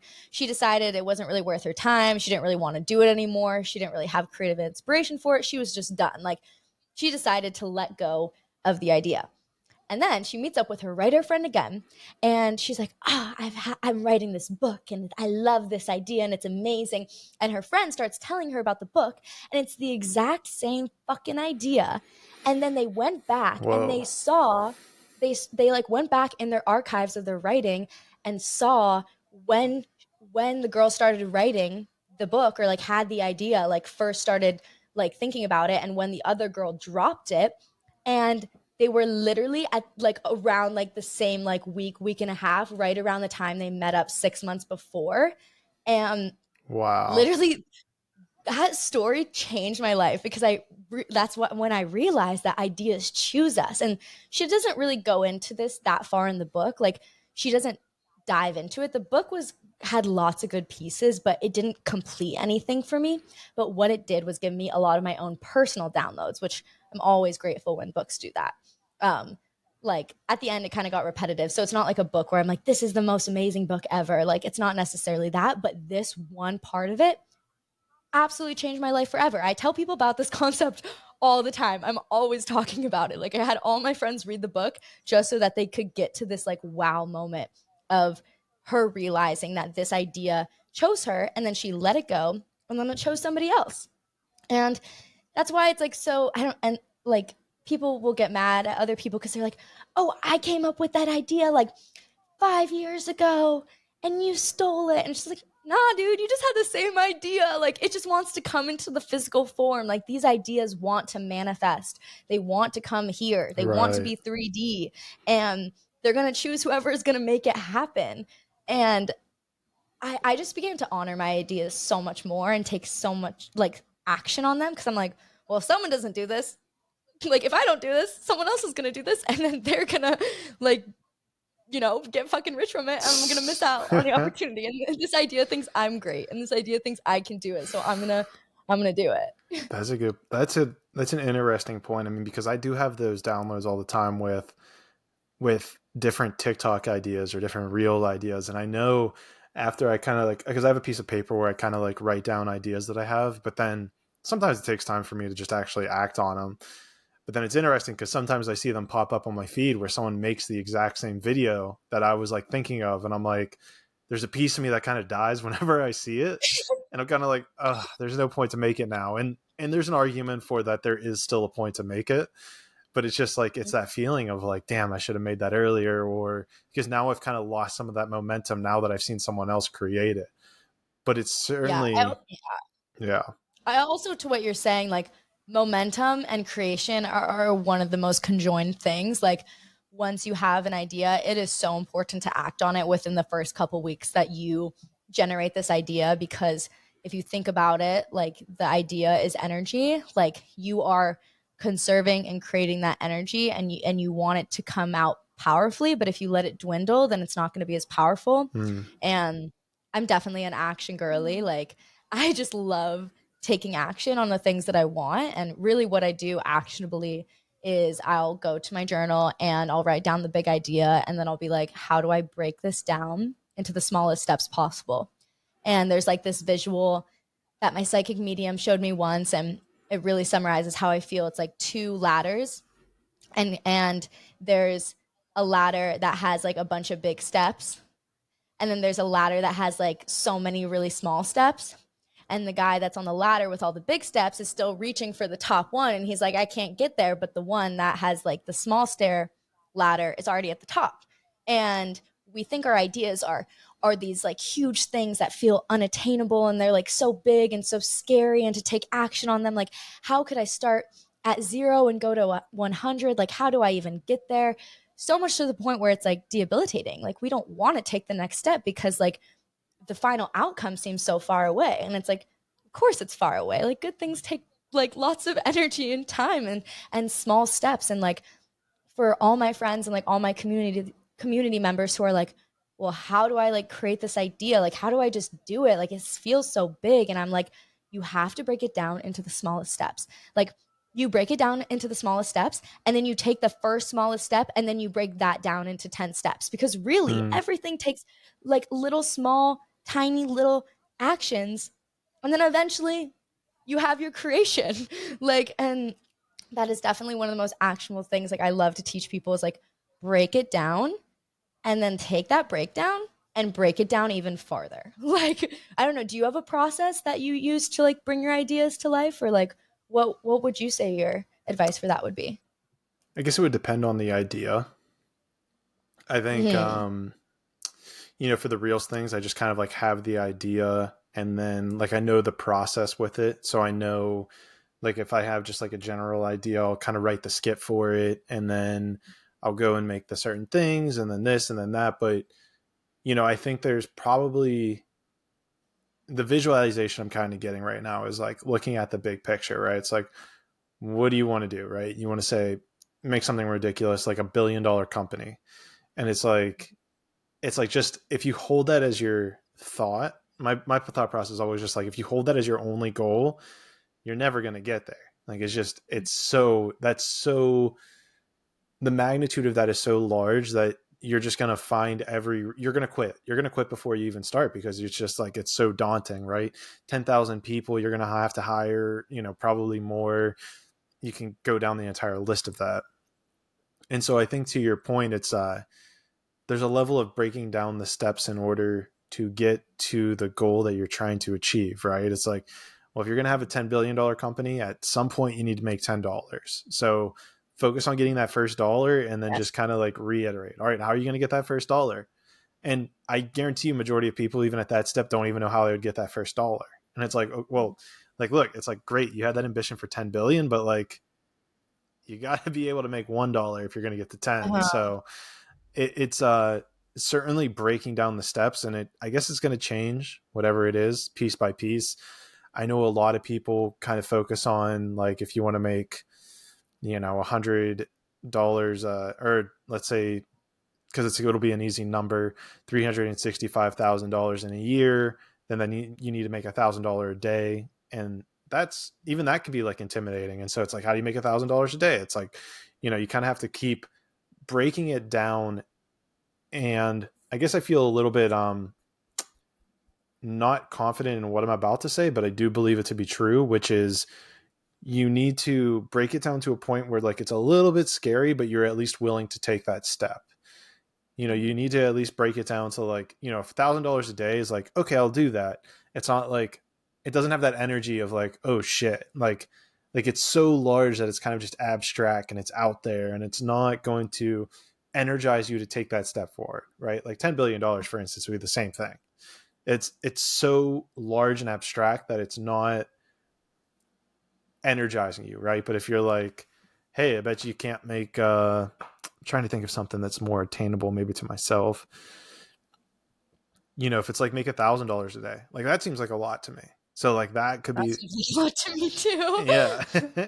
So like if it's so big that it's unobtainable or like you just mentally can't conceive it, then it's kind of just an abstract thought, as we're talking about, Mhm. an abstract idea that it isn't anchored in like actual emotion, which is what you kind of need. Like you kind of need that emotional pull towards it, right? Mhm. Like even with the reels ideas, it's like I need an emotional pull to actually make the video, because if I don't have that emotional pull, then it doesn't matter how great the script is. It doesn't matter any of it, because the energy, like we were talking about earlier, that I'm putting into my words, that I'm putting into the pictures, it's just going to fall flat on its face because it doesn't have that energetic, like, oh, like that excites me energy.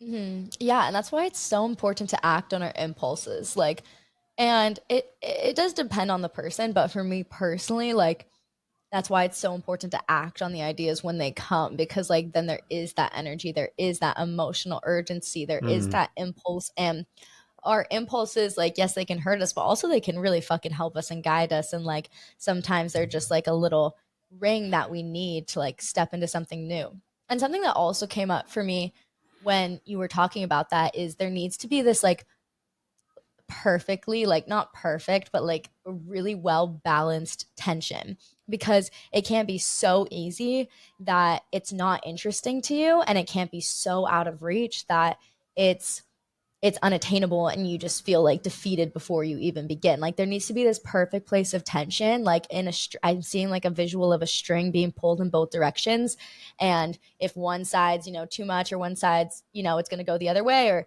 if the string is not getting enough tension on both sides, the string, you can't walk across it because it's going to like fall in the middle, as strings do. And I see this perfect tension between like you need to take the leap of faith, but you also need to somewhat know that it's possible. Like, and that's why also like mental rehearsing through visualization, through tapping, through affirmations, through like the mental rehearsing is so important, because you can kind of push yourself a little bit on that leap of faith. And but there also needs to be, it can't be too easy, but it can't be too hard, in the simplest terms. There needs to be like that really perfect tension for you to like walk across a tightrope, basically, if that makes Oh, sense. for sure. I was kind of visualizing it as like kind of the ropes in your mind. And like if one side pulls too hard, then it's going to just slip out of your mind and just kind of go off somewhere Mm-hmm. else. Yeah, I like that. I like that a lot. Yeah. And I feel like that's something I also love to talk about, is that leap of faith, because I feel like there's so many moments in everyone's lives where you are tested with that moment of faith and trust. Just like, for example, when I did the podcast on my own, I poured so much into it, traveled to LA, traveled to Oahu, spent all my money. I did not have money to spend. Like I didn't have like money from the podcast. Like it's all out of my own pocket, like to record with these guests and like to travel to do it so I could like go places in real life, because I really just like was like, I know this is what I need. And not knowing if it's going to work out and like having the doubt and doing it anyway, that is bravery. And there's always going to be those moments. And the reality is like not everyone's going to take that leap of faith. Like I wish they would, but not everybody is going to in like this certain lifetime. Like they're not going to take that leap of faith for themselves, and they're going to play it safe. And if you are somebody who can take that leap of faith, that trust fall, that moment of uncertainty, that moment of doubt, that moment of I don't know if this is going to work out, but I'm going to go for it anyway, that'll take you so far. Then I mean, I hate to like just like continue to compare it to other people, but it'll take you so much farther than most people. Like I feel like literally there's like a statistic. I'm like, I want to Google it. I Just about like how many can people Google will for you. actually like how many people will actually like act. I've heard the statistic before, but it's like literally like less than 1% of people will, or like less than 5% will actually act on their ideas and like actually try to like bring it to life. And if you can just like take that leap of faith, like that'll take you so far. Like I'm really trying to get my best friend right now to take this leap of faith and quit her job.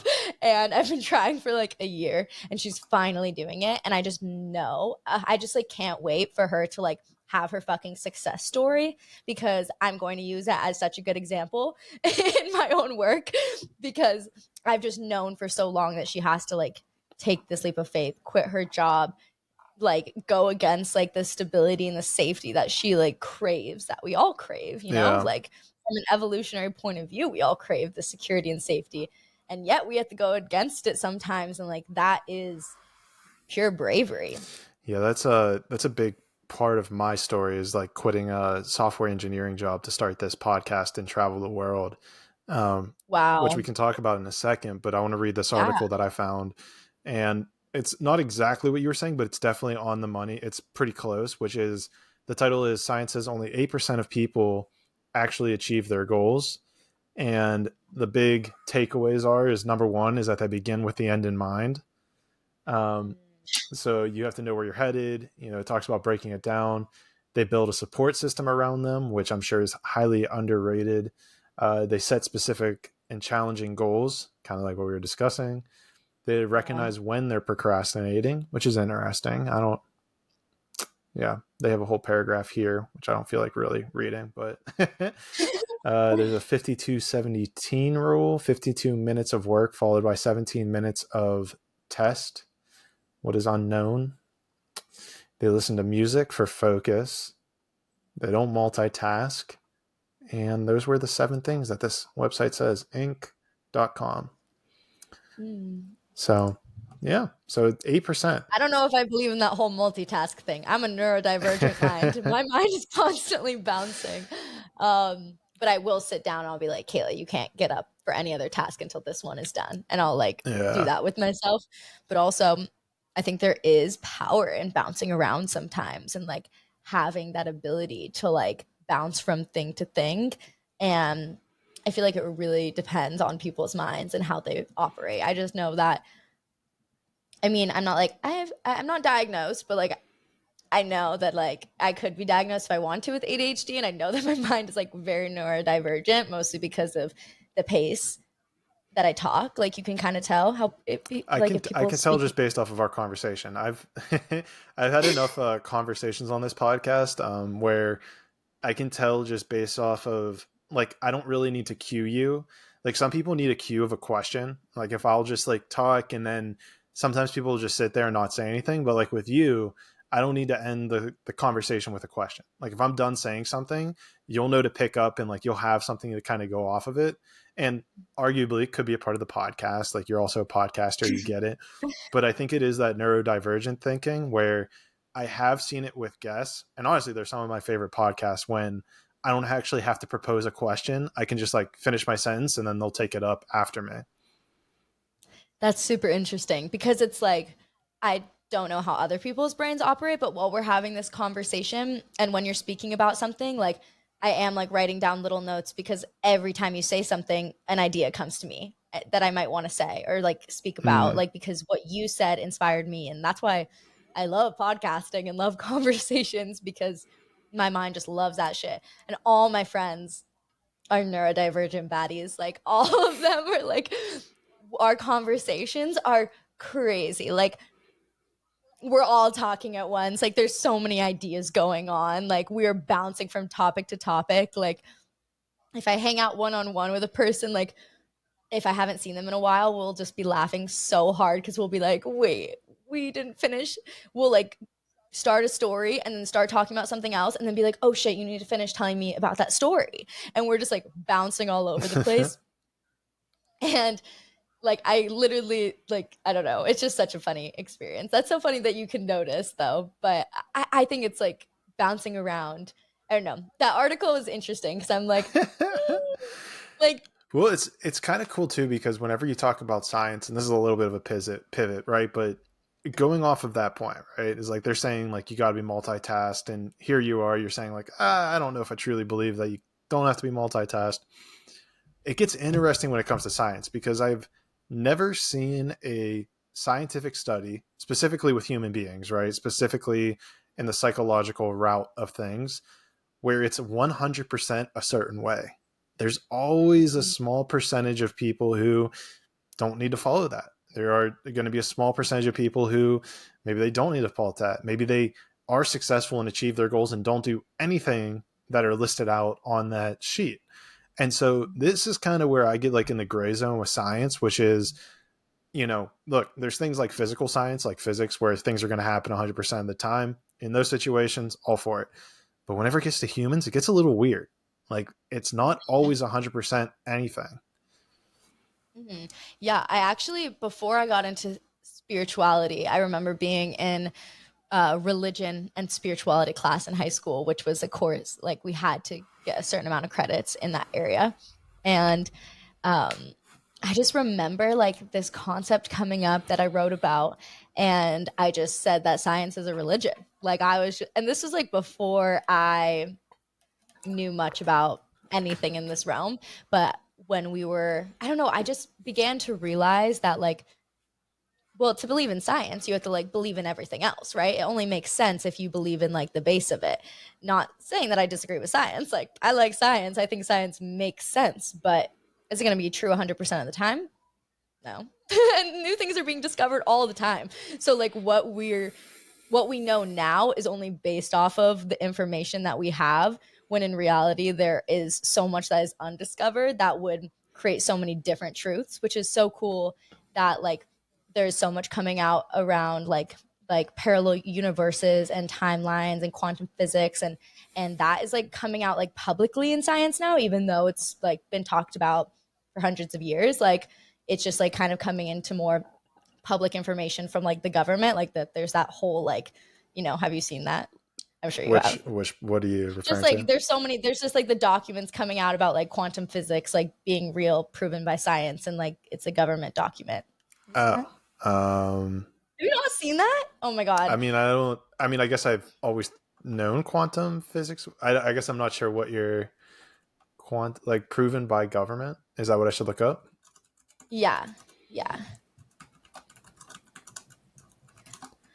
I can send you a video afterwards All too. right, please do. But That'll I have the mean, document. I guess dive into this because I don't know. I guess like in my mind, I'm like, okay, we've known quantum physics, but then it's like, are you saying did the government know earlier? What's going on? Yeah, just like documents like being released that show that they've been doing research to prove that it's like exists, basically.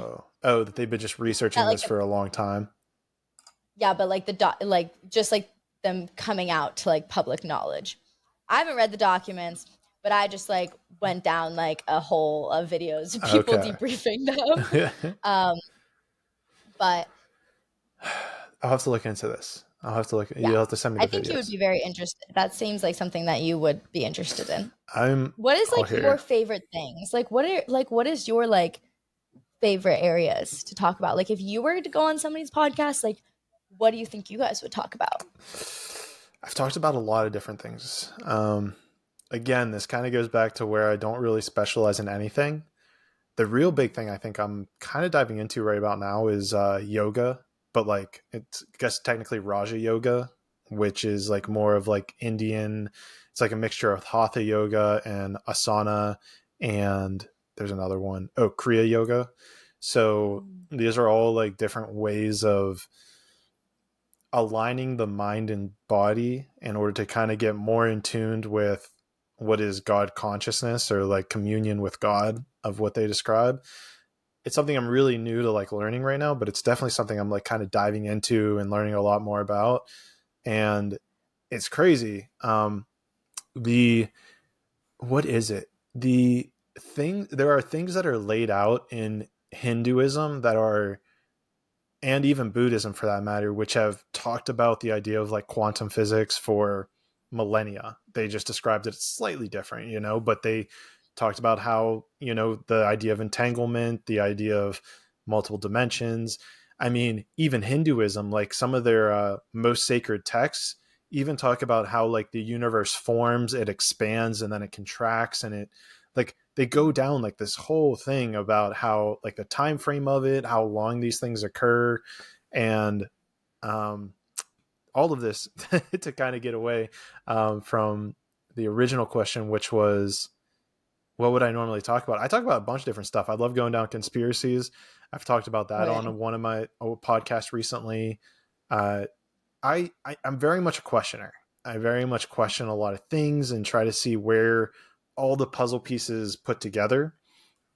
There's a really beautiful uh I forget if it was said by like someone in Hindu culture or something where they kind of pointed out how you know it's difficult to kind of talk about God because each one of us is a has a piece of God within us, so we're all trying to articulate this mosaic structure that we can only see a fraction of, and that fraction, how small it is so immensely small, it's crazy. And we tried to articulate that, but then we can find people who agree at some level of our experience, and that's kind of where like the formation of a religion almost kind of becomes embodied. Where I'm not sure where I'm going with this. I feel like I'm just rambling. So to make a long answer short, there's really just a lot of things. I've gone down many different rabbit holes of time being an illusion. I've talked about, you know, different alien like beings, but I kind of approach it from more of this concept of like not really saying things are factual, but at least opening up people's minds to the possibility of it. because I find that there's this interesting dilemma that we have as humans where we tend to categorize things as being possible and not possible, or possible and impossible. And I'm really getting to this point that I don't believe anything is impossible. And it's mainly just our conception of whether or not it being possible. Like, Mm. maybe that didn't make sense, but No, it made it sense. makes, okay, cool. So you can just move past that for a sec then.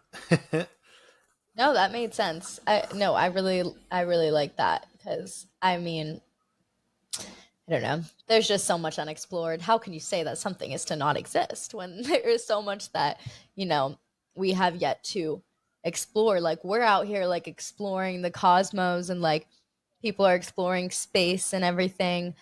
And yet no one is really, I mean, not no one, somebody's probably doing it, but the ocean, like there's like just like how little we know about like the ocean and how like little is explored, like just even that in itself I feel like is such an example to me always that like we know nothing.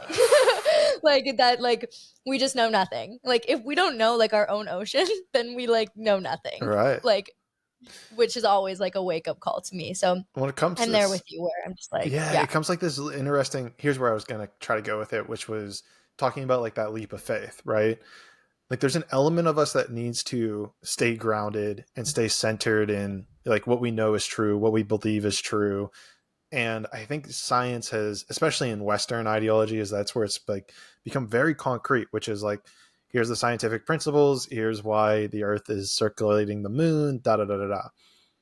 But then there's this element of needing to stay open and curious of, well, what if? Like, if this is true, then what else would need to be true to validate this other thing?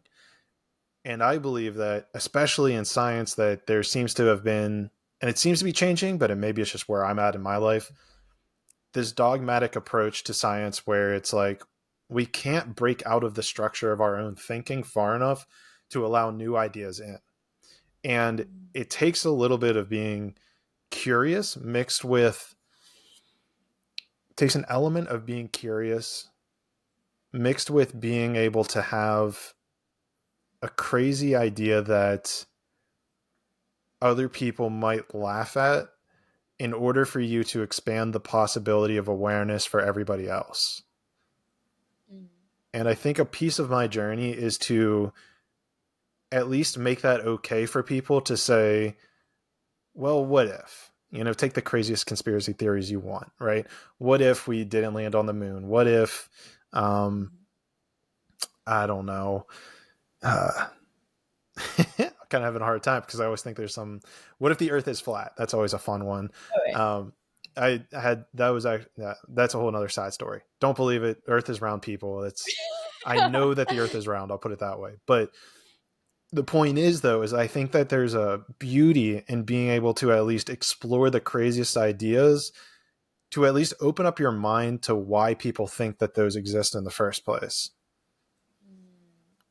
Yeah, well, nothing can be, I mean, nothing that's ever been discovered that we now claim as truth, like, was once just a crazy idea that people didn't believe.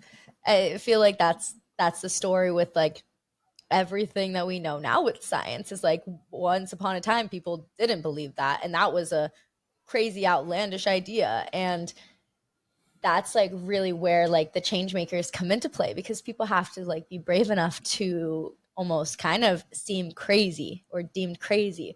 But in reality, I feel like it would be crazy to just trust everything that we are told. I don't know. I've always been very like skeptical, like for sure, of everything. And I think there's power in that because if we can get a little skeptical, we can get a little curious, For like sure. so much can come out of it that we wouldn't otherwise be able to. I don't know. Also, I just love like watching other people and just like realizing like that they're acting on what they believe is truth. And then what I think is truth might be so different. And then I'm always just like, wait, we're just all out here like acting on what we think is truth. And definitely one of my greatest like powers I feel like is coming back to the fact that I don't really know if I know anything. And I think that's a really good thing to think. I feel like it's very humbling to realize how little all of us know. And the people that like just really think that their truth is the only truth are like the scariest kind of people. Like those are the people that I don't want to be around. Like I don't like being around people that think that their truth is the only truth, because I'm just like, but what if? Like I can think something's true and also I can explore a possibility of something else. And I think I love to be around people who are also like that, who are like, okay, like, well, I don't really think what you're saying is truth, but I'm interesting to explore that idea for sure. Because if we don't question what we know, then we'll never have the possibility to know anything greater than How do you our current expand? reality. Yeah, How do you expand? there's no room for expansion. Yeah. No, I want to talk to you one day about your conspiracy theories because I'm like, that's so fun. Like, I mean, I tried to dive in, but never dive too far in because like I don't want to like go crazy. You certainly, Like I'm like good to question, but like not too much. Like you yeah. gotta like I don't know, some like to a point, like we are in this current reality and like I like to play along. Like with a conscious awareness that I could not play along if I wanted to, but like I'm like down to play along sometimes. I'm like, okay, it, I'm this little it's human. interesting. I'm seeing so many parallels between us, and I'm seeing another one, which I think is, and correct me if I'm wrong, but you have it. You might. I'm saying this because I see it in myself, so I could be projecting on you here. Okay. Where I'll say, okay, I have this. I'll say this as I have this, and you can say if you have it as well.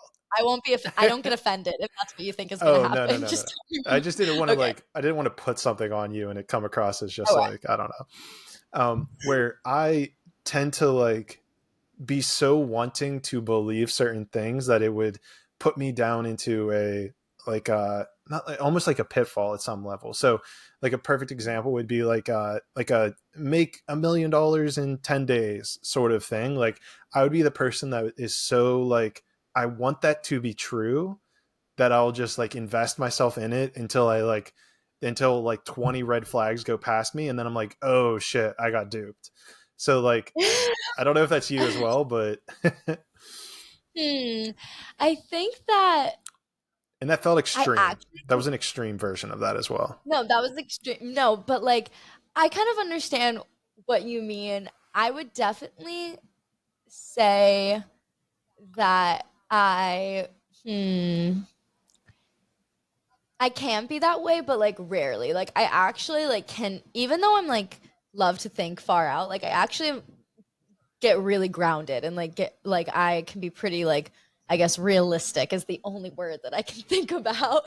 Um and I don't know, I guess just like especially in terms of like business, I guess I just like value my fun and my play so much. And like maybe that's something we can talk about because that's a really big part of the message that I want to create in the world is like this power of play and this power of fun and how that is my priority. Like, and if something is going to really pull, like I love my business and I love everything and I want it to be fun and I but it's not always going to be that. But I think if anything is taking if I'm like so I can get fixated, like kind of like OCD, like I guess like I can get obsessive and Mm. compulsive about what I'm thinking of. Um, but I just have learned to like notice when I'm getting that way, kind of, and when I'm like diving too far in and being like, okay, if this is in any way taking away my peace, my joy, my play, then I tap out. Mm. And like, Well, so I don't, this is an yeah. interesting thing, and so I kind of was bringing this up also to bring it back to conspiracy theories, which is what you're bringing up now, which is like that fun aspect. Like conspiracy theories, and I found this along the way, are so much fun. And I think there's probably this element of you feeling, and it's probably ego based a little bit, of like feeling like you know something that the general person doesn't know or doesn't believe. Yeah, that little like sway, like, oh yeah, Yeah, like I it is know. fun. They're so fun. And so I think that is like a very enticing piece of them that is also Mm. like one of those like little cautionary flags as you get into it of like, okay, this would be cool if it was real. Like, well, and then your mind, because it's so powerful, will actually seek out things to validate that it actually occurred. Mm. Oh yeah. And that's like you can take that with conspiracy theories and then you can bring it back to like real world applicable how you see your reality. Like when you decide something is somewhat truth in an aspect, your mind is going to create everything that it can and any type of meaning to match that current reality. And that's the beauty of momentum when it comes to like we were talking about before, like lack versus like abundance mindset. Like, because if you are so far in lack, like you just don't have enough and like the world is against you and just like nothing is ever working out for you, like we are going to be constantly creating situations and scenarios that support that belief. Because I mean, at the end of the day, like so many of us, like not going to say all of us, but like majority of people want to be right, because to feel right is to feel safe, to predict, to have life be predictable, to know what's going on is to have that safety, which is really like the purpose of the ego Face and the it. purpose of the evolutionary mind. And then same thing, when we can fall down the momentum of that, we can also fall down the momentum of just like abundance and like everything really is working out for me. And then you look around you and you see that everything is lining up for you, and like people are coming into your life who are like giving you life-changing advice, and like assistance is coming in, and like those ideas are flowing, and you also are creating meaning and proof and evidence to support that abundant reality. And whenever people are like, Kayla, like, how do I change my mindset? Because that's a question I get a lot. Like, people are like, how the fuck do I change my mindset? Like, how do I actually do it? And I always say, like, you need to give your brain the proof. Like, the brain just wants proof. Like, it just wants Mm. evidence, because, like, evidence in some way feels concrete. So, whenever I'm feeling like, you know, that illusion of fear coming in, being like, you're not good enough, what you're doing is shit, you're not going anywhere, when those illusions come in, I literally will go to my journal. I'll be like, I'm going to think of every single thing that I can to prove to myself from the past that actually things are working out for me and alignments have been made and connections are happening for me. And I've actually gotten pretty, like, quote, like, for lack of a better word, like lucky, I guess. Like, things are happening for me, and I'll go down and I'll write down all the things. And when you shift into that place, it shifts you into gratitude, which, like, we're looking at the emotional guidance scale, like joy, gratitude, play, like that is the highest vibration you can achieve. Like that, not achieve, that's not the right word. That was my Aries in me.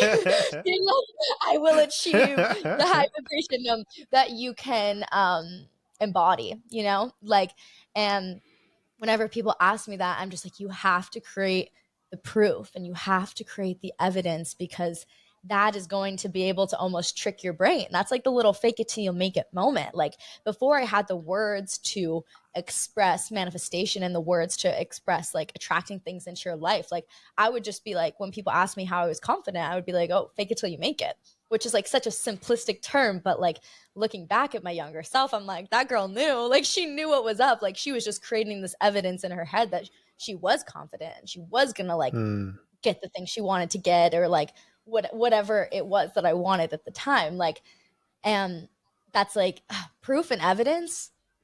That shit is powerful on both Oh ways. You yeah. know, it can take you, not in both ways, because it's not even either or. It's like a million ways. Like, it's a circle. It's not like a line. It's like a circle. Like, it can pull you in so many different directions. And I definitely think, like, yeah, with conspiracy theories, like, you like will create that proof like around you, just like subconsciously, because your brain just wants to be right.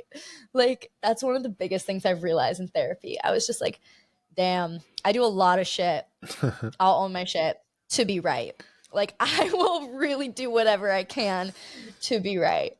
And we can use that to our advantage. Understanding our brain, understanding our ego, understanding the evolutionary minds and its function and its purpose, we can use it to our advantage. And that's why I love talking about this stuff, because I'm like, people just don't know.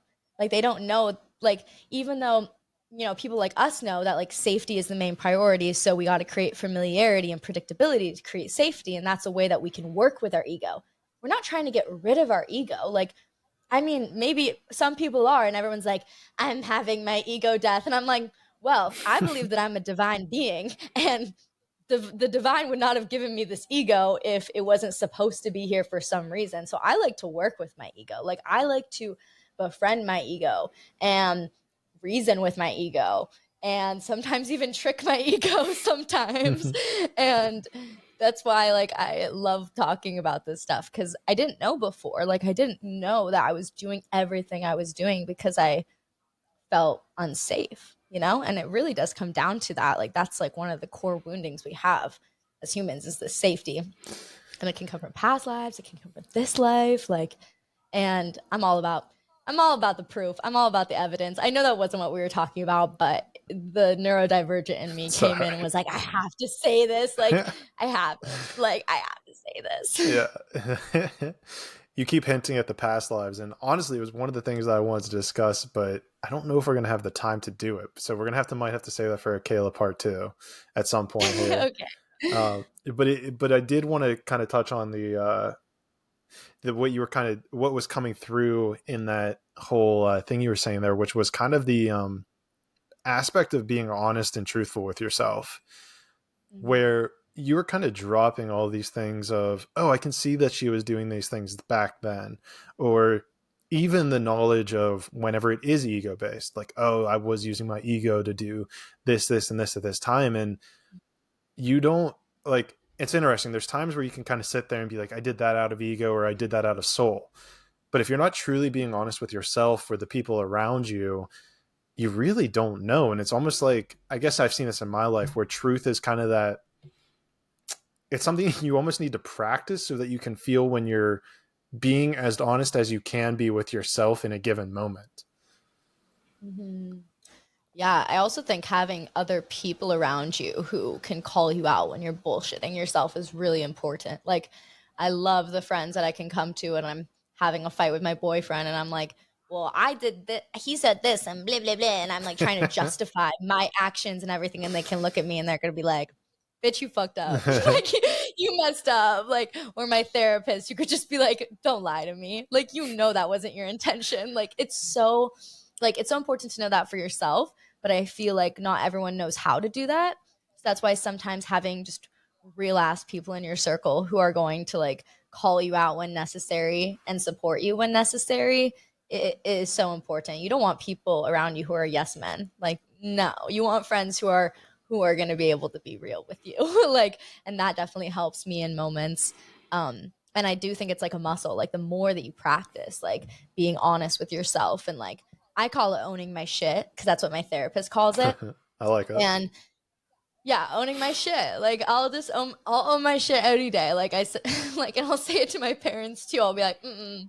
I'll be like, you know, that's not why you did that. Like, own your shit. Come on. Like, and I don't know. It's important to play too. And like, it doesn't have to be so serious. Like, healing and like this work and the shadow work, like, it doesn't have to be. It is serious sometimes, but it doesn't have to be. Like, if we have people in our life that we can like joke around and play around with, it actually like softens the ego, and like the ego doesn't want to come up in defense if you're kind of like able to be more lighthearted about something and just be like, ah, shit, I fucked up. Like, Right.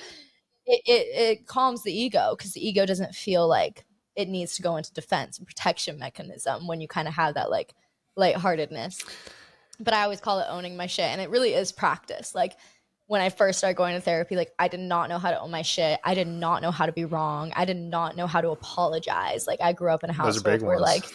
like no one apologizes. Like, I don't like, no one knows how to say the words I'm sorry. Like, growing up, like, I did not like, and you know, I have empathy for the people in my life, like my parents who taught me that, because I just realized, like, you know, it takes a lot of courage and a lot of bravery and a lot of knowing yourself super deeply and loving yourself unconditionally to be able to be wrong and to be able to apologize and to be able to be accountable. And it's just so much easier when you learn how to do it. Like, I didn't know, and it was like really hurting me. And like, luckily, like the people in my life, like, you know, they were fine with it when I was like younger. But like, now that I've grown out of it, not saying I don't go back to the pattern sometimes, but now for the most part I can like really apologize and own when I was wrong. I really think that puts you back in to that radical responsibility that we talked about at the beginning, like that deep like empowerment for like, okay, I can fuck up and I can still love myself. And like, that's probably been the one of the biggest blessings on this whole journey, is like learning that, because I did not know before. I did not know. It's really humbling when you can sit there and say, I didn't know. Super. Yeah. So what is it? I'm curious because it sounds like you kind of brought this up with your parents, especially like in the energy of telling them, "Hey, own your shit, mom, own your shit, dad." because that's something I've seen myself where, there's, I mean, who, the apple doesn't fall far from the tree. So who knows better? Once you kind of go down this path, you start seeing like, oh shit, I got that from this parent. Oh, I got this from that parent. How do you, I feel like, and maybe this is just because where I'm at in my journey is like, it feels very, um, incongruent with my way of being to have those kinds of conversations with my parents, but even more so to have like that fun energy because things have been, I don't want to say serious, but the energetic imprint of our relationship has found its groove for so long that it's almost difficult being around certain people. And this doesn't even have to be parents, being around a certain person and trying to recultivate that fun aspect within that relationship. So have you kind of found a way, maybe with parents or maybe with like other people that you've had in your life for a long time, where it's like, okay, I can tell that this dynamic is not of the highest vibration that it could be. So now I want to try to show up more. Does that kind of make sense where I'm going with that? Yeah. Yeah, there is that structuring of like almost needing to reparent yourself when you realize you've been taught things that weren't in your best interest, but also forgiving your parents because they didn't know any better. I think I have a very interesting perspective because like my mom listens to my podcast. Oh, same here. And this has been this beautiful way for me to say how I feel and for her to really hear me. Like, I just don't, I was never taught how to talk about emotions or hard things. Everything was all good, all great. Everything's great.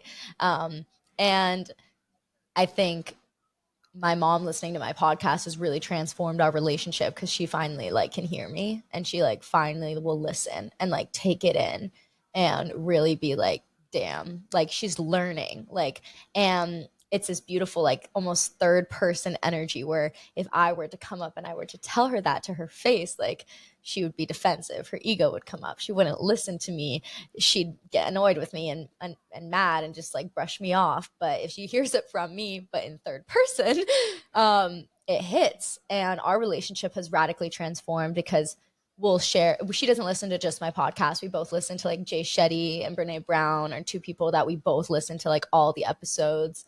So we'll get to like talk about that, and she's like, growing on her journey at like 65 years old, and it's like such a beautiful thing to see.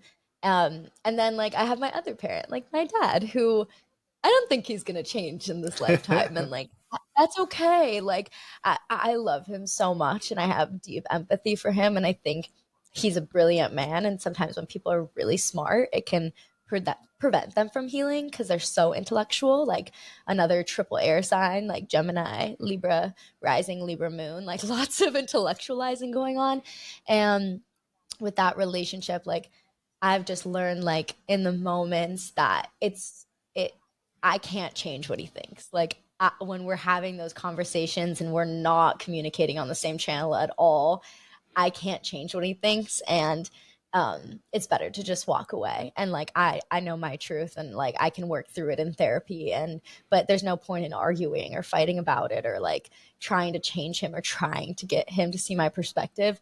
Um, and that's okay. Like it's not everyone's uh like it's not everyone's time. It's not everyone's time to like evolve, um, especially after being stuck in certain ways for so long. And like I've come to this very interesting place where like my mom, I can joke. Like we talk, I like the other day, like she's like, "Oh, well, I did that nicely and like they didn't appreciate it." And I'm like, "Bullshit. You literally told me that you did that because you don't like her." I was like, "Own your shit." And she was like, kind of, you could see that she got defensive, and then she was like realized she like, Yeah, yeah, yeah. so we can be playful um in that way, but like not necessarily with like my dad. And like that's totally okay. Like I've just learned a deep acceptance with that. And I'm also just like sit in the gratitude of I'm grateful that me and my mom have like been able to really improve our relationship and like really find ourselves on similar wavelengths. Like it just feels really good to see her transforming because it's definitely easier for me at 24 than her at 65 to go through deep internal transformations. Like hers are more cemented. but she's also like Sagittarius energy. So like she has the ability to want truth and to stay curious. And um, I think, yeah, I don't know if that answered your question, but I think it's just an interesting little perspective. I don't know if it did or didn't, but there's a new question that come up, so I'm going to jump to that one. What? So you said in there that whenever your mom listens to your podcast, because my mom listens to mine as well, so we got that in common as Mhm. well. Yes. Add it to the commonality list. Hey, moms. Only person I think who's listened to every single episode of mine. So I'm thinking I gotta like, Same. yeah. Gotta appreciate All them. right. I think I got to bring her back Number one on to fan. ask questions, but Yeah. so mom, if you're listening, we're gonna plan that in the future. Uh, oh, I know you're listening, but I'm getting ahead of myself here. You mentioned there though that whenever your mom would listen to it on your podcast, as opposed to you saying it in person, it would kind of resonate more with her. Or maybe you didn't say that exact word, but it would click more. Why do you think it is that she's able to hear you in a different way through your podcast versus in person? I think it really comes back to like the ego. Like when you come to somebody with a criticism or a complaint or something that you want changed, or you know, something that they created within you because they're your parent and they have influenced you your entire life and you want to like talk about it, that defense mechanism will come up. And that's just everyone. Like if you come with a criticism, the ego is going to come up to defend, you know? Alrighty, so we're back. You guys know the drill. The typical high energy cutout that we have here with this sometimes, but usually that means we're getting close on time. So, Yeah. because this all intuitive stuff works a certain way, and whenever the thing cuts out, it usually means okay, we gotta wrap this up. But Yeah, let's finish fair. your thought. You were talking about ego and kind of approaching your Oh, mom from that state. yeah, I think like if I come to her directly, like it's a criticism and her ego's naturally going to come up. Like I can't shame her for that. Like that's everyone. That's what it's meant to do. And um there's like the deflecting of blame for sure. And I think when she hears me in third person, like I'm not talking directly to her. Like I'm talking so I can talk about her, but I'm not talking directly to her. And maybe like the ego comes up a little bit and the defense comes up a little bit, but I don't think, why does that happen? I actually don't know. I gotta be honest. I don't know, but it is true. Like when she hears me in third person, her ego doesn't defend as much and she's able to soak it in. And I also think it gives her time to pause and to think about it. And then she'll bring it up to me a week later, being like, oh, when you said that in the podcast, like this is my thoughts on it, or things like that. Like it gives her time to process. And some people's brains, they process really fast, and they can make connections like you and me like really fast, and then other people work from a more kinesthetic channel where they need time to process. They need time to think and to allow, themselves to do some like soul searching, almost for lack of better terms. Like so I think it gives her a pause and time. And when you're talking to someone face to face, like you don't necessarily get that time to process how you feel about something. And processing is so important because, I mean, if someone comes at you, you're going to feel angry, but anger can only exist in the body for 90 seconds. And then after that, you're just reliving the thought and recreating the anger. But once it passed through your body in the 90 seconds, like you have the ability to process it, and you don't react, you respond, when you have the Hmm. ability to take time and pause. So I would probably say that's why, but I should ask her. I Beautiful, should. beautiful conversation point. Yeah, Yeah. to see what's going on. Yeah. Um, so Kela Rose, thank you so much for being on. This was an incredible conversation, and we didn't even get to your amazing past lives. So it's telling me we're gonna have to do at least a second one some point in the future. No rush. Mm. It took us a couple months to just get this one. So Oh, no, I'm uh, sorry. no, it's all right. No, again, it's I see it as it's these podcasts end up being the best ones, in my opinion. I know people have their own opinions, but I mean, obviously my opinion is the most important. But Facts. but Kela, the way I like to wrap up these podcasts, I love giving my guests the stage to plug your stuff. I have your links, so reference those down below. let people know how they can get skinny dipping with you, and any words of encouragement that you have for people as well. The floor is yours. Lovely. First of all, I want to say thank you so much for giving me such a long, beautiful space to talk. I feel like we had such an in depth conversation on things I never really talk about on podcasts. So I'm really excited to share this with my audience. And I'm really excited to have you as somebody I connect with because I think you're wonderful. I'm Kayla Pleasure Rose. here. I am the podcast host of Skinny Dipping, where we talk about the mind, the body, and the soul in order to create actionable change in our lives. And I think a really good follow up episode to this one. Um, I feel like something that we didn't get to talk on that I'm very interested in that, I think people would love to hear from me is about nervous system regulation. And I have a whole episode on that on my podcast. And I think that would be a great follow up topic for this because I think we talked a lot about the mind and the ego. But that kind of dives into how we can process emotions in our body, which is a huge part in healing. So I think that would be a really good follow up conversation on skinny dipping, the podcast on nervous system regulation. And then you can find me on all platforms at Sundazed KK. Sundazed, like you're in the sun too long and you're tired, but you're happy. Sundazed KK, because I'm Kayla Rose. That's Kela Rose. And yeah, you can find me on Instagram, TikTok, YouTube, but mainly my podcast is my baby. And I absolutely love it so much. You know, I think if I were to say one thing, like following up this conversation, is we did a lot of talking about things that needed to be shifted and like things that we can change within ourselves and like that inner healing and that shadow work and that ego work. And I think all of that is so beautiful and not but and because it is both. It is the paradox. It is both. And I think that it is so important to remind you guys that you cannot hate yourselves into the change that you want to create, into the transformation you want to create. You can only love yourself through the evolution.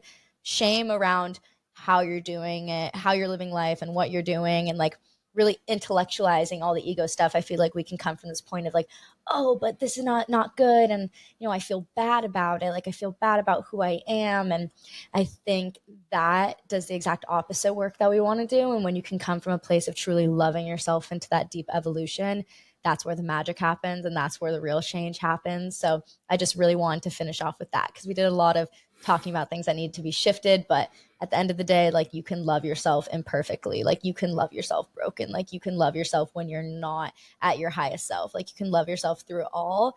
And that's how you're going to create that evolution that you want to create for yourself. And that's where I'd like to leave off. Beautiful. And you gave a lot of different techniques in this ETF tapping, this tapping stuff Yes. even. EFT. EFT. I've got another Yes. thing to even look in myself, so I truly think you're grateful. going to love it. Like Yeah. literally, it's amazing. Like it's amazing. EFT tapping will change your I, life. I Get back pulled to up. me in a couple months when you Okay. finally find your way to it. All right. I think you'll know everything will just be so shifted that you'll just be like, "Oh, he's EFT tapping," and you're like, Stop. "Oh, okay." I think we both need to like challenge, commit, EFT tap every day.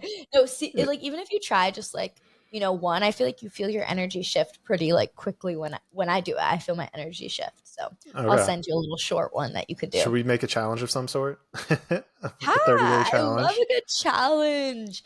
I think like if once a week or like twice a week, you can either maybe like once a week you EFT tap once a week, and once a week you also do your question and answer journaling dive through. That would be a really good challenge. Like try both of Okay. those techniques throughout your week and see which one resonates most with you and which one transforms you most. I don't know.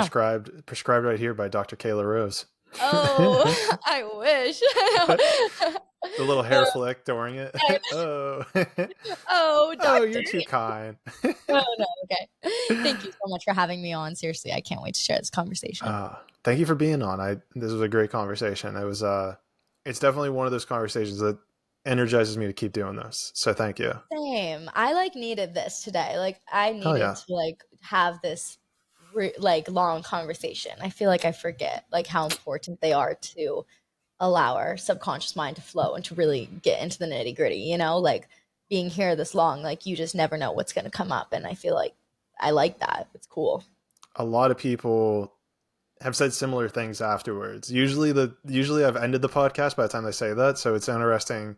It's definitely an interesting thing where a lot of people put up apprehension, I think, to committing for that much time, but then afterwards everyone's always like, yeah, I need to do that more often. And I'm like, hey, well, I'm glad I'm here. I'm glad I have this Yeah, no, for I people to like do it. it. It's definitely like a cool like niche too to have like the very long podcast, and I think that if you stick with it, like it'll really stand out. Appreciate it. Yeah.